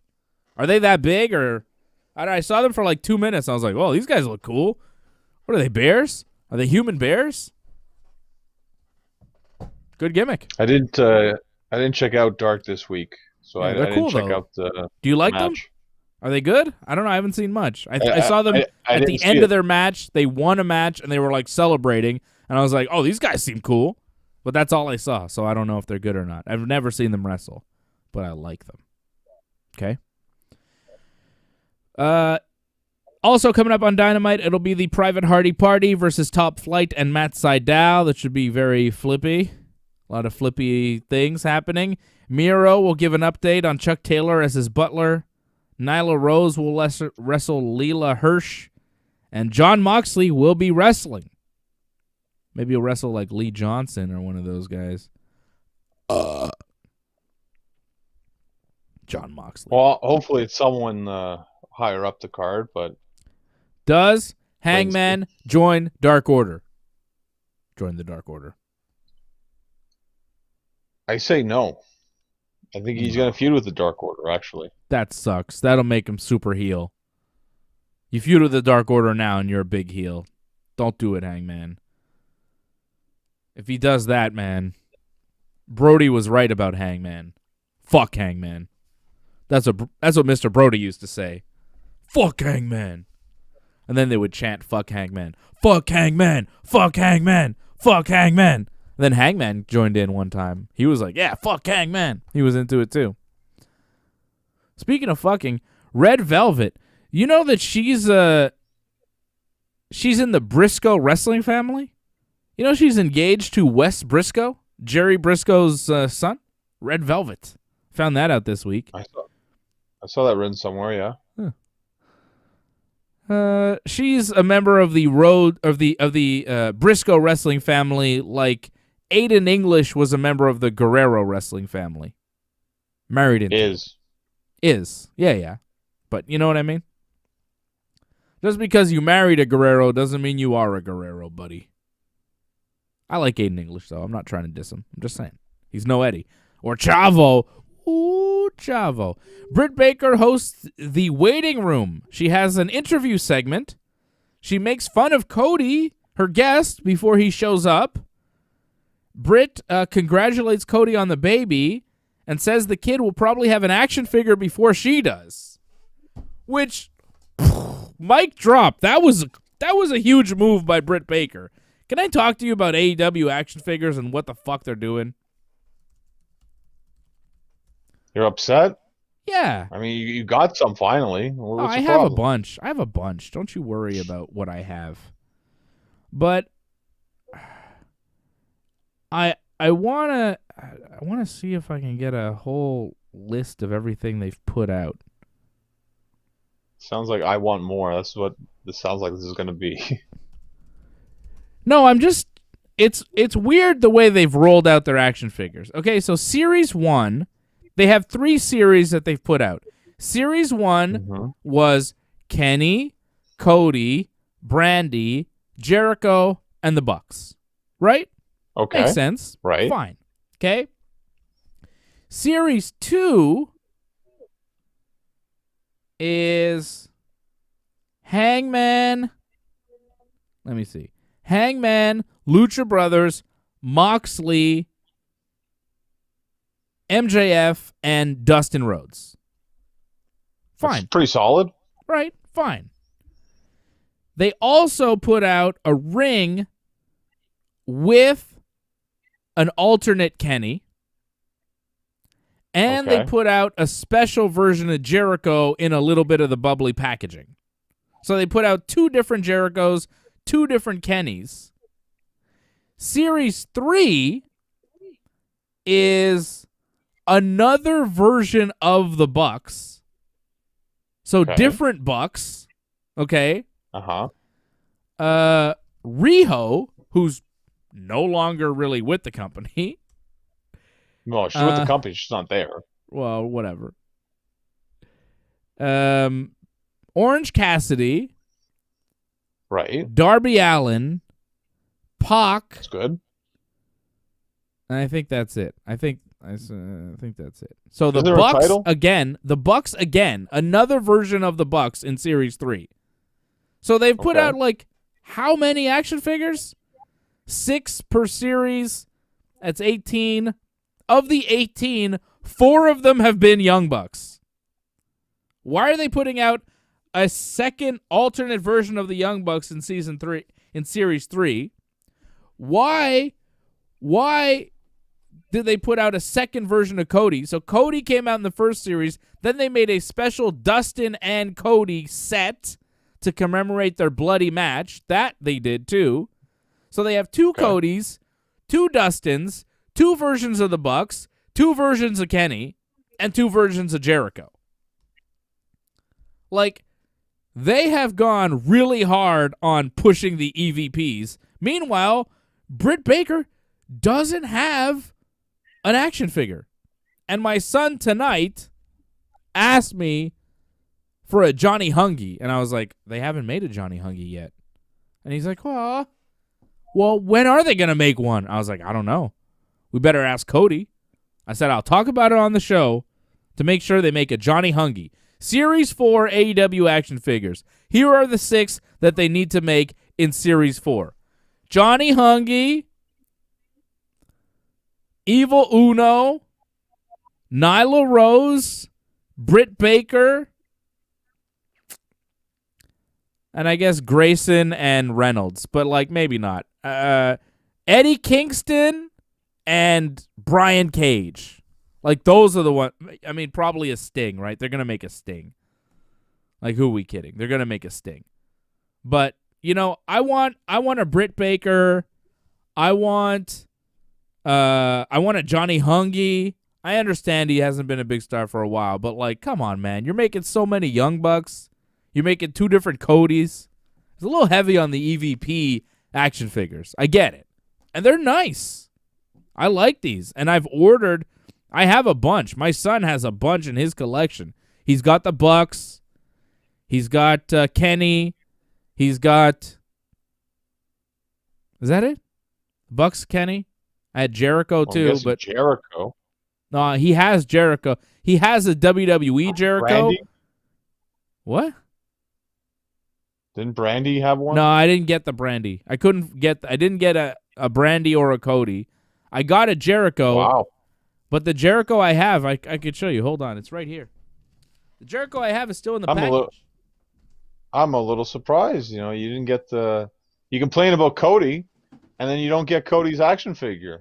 And now you expect Cody to get you certain action figures. Huh? I don't know if that's going to fly whatsoever. What do you say? I just said, like, you're complaining to Cody, you want certain action figures, and then you can't even get his action figure. I don't see this flying whatsoever with Cody now. Well, I don't need a Cody action figure because I have a WWE Cody action figure, and my son doesn't want another Cody. Once he has one version, he doesn't want multiple versions. This is a cool Seth Rollins Cody. I have. He already has a Seth, so he doesn't want this Seth. Look at this cool Seth. Yeah. It's cool. It doesn't seem realistic. No, it's Masters of the Universe, Seth. Look at that thing, though. Look at that thing. That thing is fucking sweet. Look at that. Looks good. Jericho. Yeah, it's nice. It is really nice. I'm keeping this in the package because my son doesn't really need them because he's already got a Jericho, so I don't know. I'm just going to keep this with me for a while, hold on to it. Yeah, I imagine he doesn't see it. That helps, too. Yeah, he hasn't seen it. It's hidden away. I think he knows it exists, though. I've told him about it, but... Oh, Douglas Hepburn says Abaddon would be a cool figure. Yeah, she would. And Patrick C. Hamilton says Wes Briscoe looks like Julian from Trailer Park Boys. He does look a bit like Julian. I find Dreamer. Not I don't know not about as Wes sexy. Briscoe.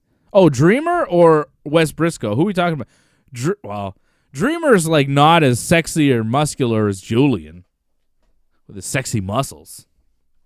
Although Dreamer does look like Julian. That is true. Wes Briscoe, not as much now that I think about it. But Tommy Dreamer, like, yeah. Tommy Dreamer does look a lot like Julian, but like less muscular for some reason. And he's the wrestler. Yeah, Hamilton's saying Dreamer. Yeah. That makes sense. Julian, yeah, even Julian today seems more muscular than Tommy Dreamer currently. Right? Oh, yeah, Julian today looks jacked. I don't know if you saw the recent episode today of their podcast. Like, man, Julian looks huge. Recent episode of what? Well, they got a show podcast now. Just dropped. Podcast? Well, it's I don't like watch a video their podcast. podcast. I don't watch that. Julian looks huge, man. They have a new season out on their website only, eh? Yeah, I've watched the first 3 episodes. Fantastic. You subscribed? You have to pay for that, don't you? For like a whole year, it's $26. It's pretty good. Yo, send me your username. I want to watch that shit, but I don't want to pay. Well, I'll wait until the whole season's out. Like the whole season's not out. You have to wait every week. Yeah, I saw that. It's like $20 for the year or $2 for a month. And I'm just like, well, I'm going to wait till your whole season's out, and I'm going to pay the $2, and I'm going to binge it in 3 days, and then I'll be done. I'm not paying a whole year just to watch one season of Trailer Park Boys. Not doing that. Also, yeah, like, but there's a lot of great content. What? Yeah, other content that I'm not really interested in, though. I want to see them Trailer Park Boys. I don't want to see anything else. And even Trailer Park Boys at this point, like, Leahy's dead. You know, the real guy, John Dunsworth, died. So I'm not really into seeing a Leahy-less Trailer Park Boys. Is Randy even in this season? They're in jail, right? So is Randy there? No Randy, no Corey, no Jacob. So far, yeah, Corey and Jacob were there so far. It's only 3 episodes so far. But so also 3 episodes in, and no Randy. No Randy so far. Come on, bro. But there's so much more they have on this SwearNet, though. They have the last performance of Leahy as well. Like, they have this own, like, from, I think, Red Rock or something, performance that they did. And they make it into a whole episode. Okay. Where, like, they're watching it with Randy. It's pretty good. Like, I highly recommend that. If you're a Trailer Park Boys fan, you should definitely check it out. All right. Maybe I will when you send me your password. So, Britt Baker hosts the waiting room. Jade Cargill is the surprise guest to confront Cody. And she's like, it's good that Brandy's pregnant because me and Shaq, I would have beat up Brandy, and me and Shaq want to know when we're going to get my match. And Shaq, like, does Shaq really care? I don't know. And then Red Velvet shows up and slaps Jade Cargill. And then they brawl, and a bunch of women show up to stop them. It's another pull-apart brawl. It was 2 straight pull-apart brawl segments in a row. Before this, we had the Kenny and Moxley pull-apart brawl. And then here's the Jade Cargill Red Velvet pull-apart brawl. And then Britt all of a sudden is showing footage of herself beating up Thunder Rosa for no reason in particular. And then Thunder Rosa is doing a promo from home on Britt, saying that they're going to wrestle February 3rd at Beach Break. And Britt is super mad because she was told that she didn't have to wrestle Thunder Rosa ever. What the fuck was this segment? Was garbage. This was awful from start to finish. The whole waiting room segment was dog shit. Fuck. Jade Cargill looks really good though. Like, she's like tall and muscular. Jesus. She looks the part. I don't know if she can wrestle, but she looks the part. She can't talk. Hopefully she can wrestle. Because if all she does is look the part, she can get the fuck out of the wrestling business, as far as I'm concerned. She can't really talk. She looks cool, but, you know, a lot of people look cool. Well, I'd give her the benefit of the doubt. We haven't seen her wrestle yet, so we'll wait and see what happens. Like, I think Cody was just trying to get people over in this segment. Cody really didn't say anything, right? He just kind of stood there, gave a stupid face when Britt made that comment about the action figure, and then pretty much just took a slap from Cargill, and then Velvet showed up. But if anything, if any positive we can take from this, I guess we're still going to get Cody and Shaq one day, possibly.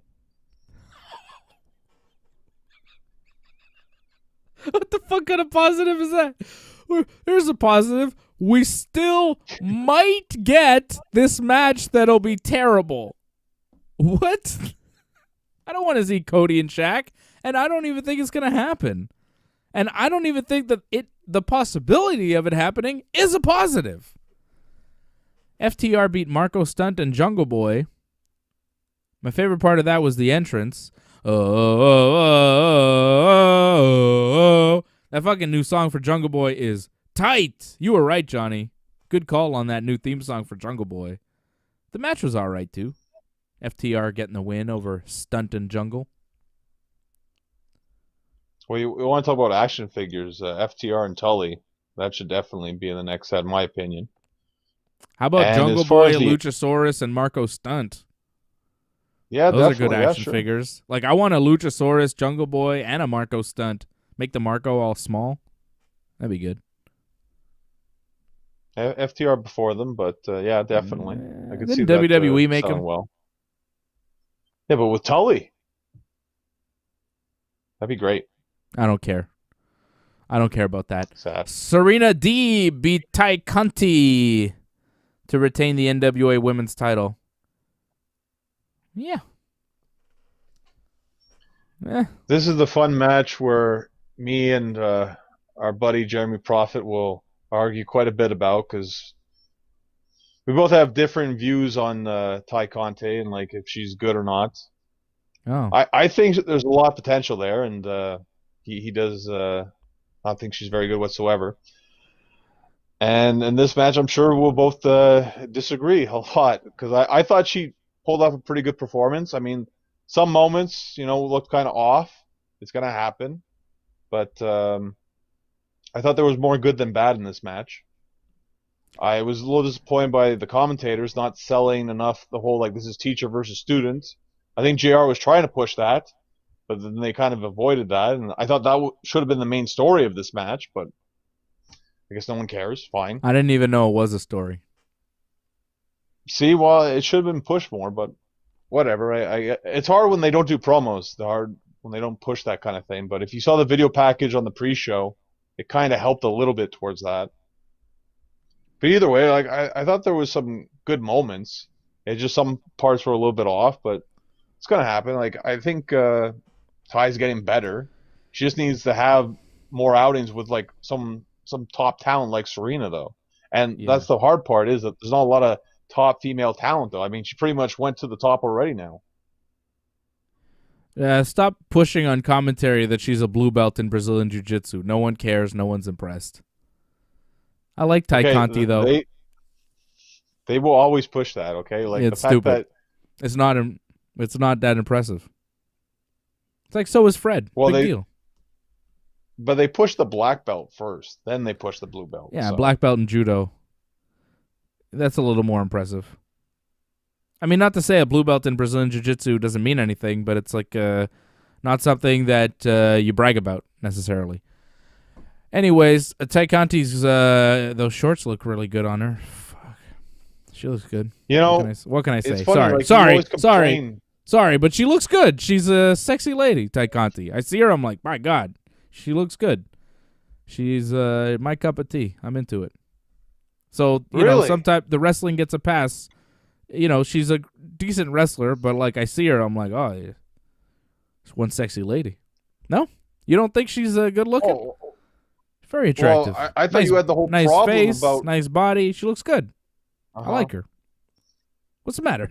See, no, I thought you had the whole problem. Like there's way too much ass in wrestling. I thought that was the whole thing. Like, we see Sami Zayn ass. Ty Conti's ass can, you know, it can go on for days. I'm not gonna complain about Ty Conti's ass or Anna Jay's ass or Tony Storm's ass. Notice that I've noticed some good asses in pro wrestling. Okay. Some of the best asses in the business today. Big E's ass. Big E's got a great ass too. He's got great thighs. Miro too. Great legs on Miro. What? We were talking about women there, and it just kind of... I lost myself in Big E's butt. All right, that's where we're going to end the show. All right, butt talk with Dave and Johnny. Bob Cote likes Anna Jay. See?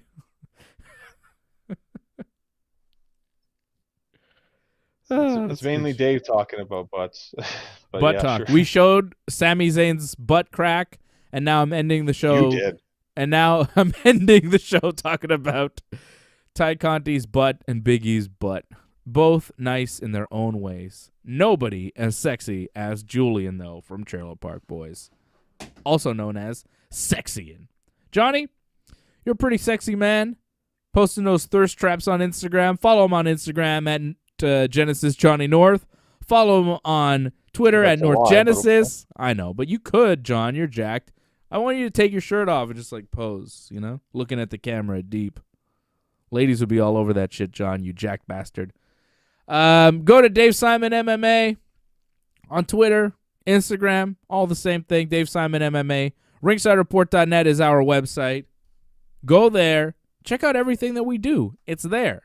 We're going to be back Thursday night for Ringside Report MMA, all the MMA talk you can handle this Thursday night. We gave you our picks last night on the show for the UFC show taking place tomorrow, UFC on ABC 1, Holloway versus Cater. Check out our picks right now on the latest episode of Ringside Report MMA every Thursday night, 8 p.m. right here on the channel. Johnny and I every Friday night, 10 p.m. right here after Smackdown. Big weekend next weekend for the team. The Conor McGregor show is back in town, UFC 257. We're doing the watch-along thing next Saturday, January 23rd for Mystic Mac versus Dustin Poirier. In the meantime, we thank you very much for supporting the show. Patrick C. Hamilton, Douglas Hepburn, thank you for becoming members of the team. Become a member of the YouTube channel. Support the team. We appreciate you very much. Support the Ringside Report Network. Become a member. All right? Become a member. I'll read your chats more frequently on the air. That's how it works. Okay? Okay. Become a member. We appreciate you. Subscribe to the channel as well. When you subscribe, click the bell so you get notifications every time that we are on. Like this video, leave a comment, and all that stuff. Thank you very much. Thank you. We love you. We'll talk to you again very soon. For Johnny, I'm Dave. This has been Wrestling Uncensored.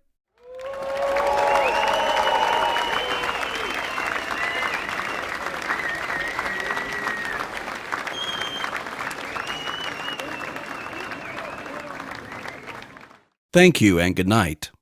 Please join in and give your support to Ringside Report Network. We've been providing expert coverage and commentary on both pro wrestling and MMA for over 15 years. Ringside Report started on the radio, added podcasts, and moved to video in 2019.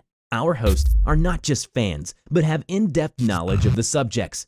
Become a member of our YouTube channel now and become a recurring supporter of our work as we strive to continue to entertain you in these strange times. Pro wrestler Johnny Genesis North joins lifelong wrestling fan and aficionado Dave Simon to host our pro wrestling programming with in-depth coverage of the WWE, AEW, and New Japan Pro Wrestling. Our flagship show, Wrestling Uncensored, is live every Friday right after WWE Smackdown.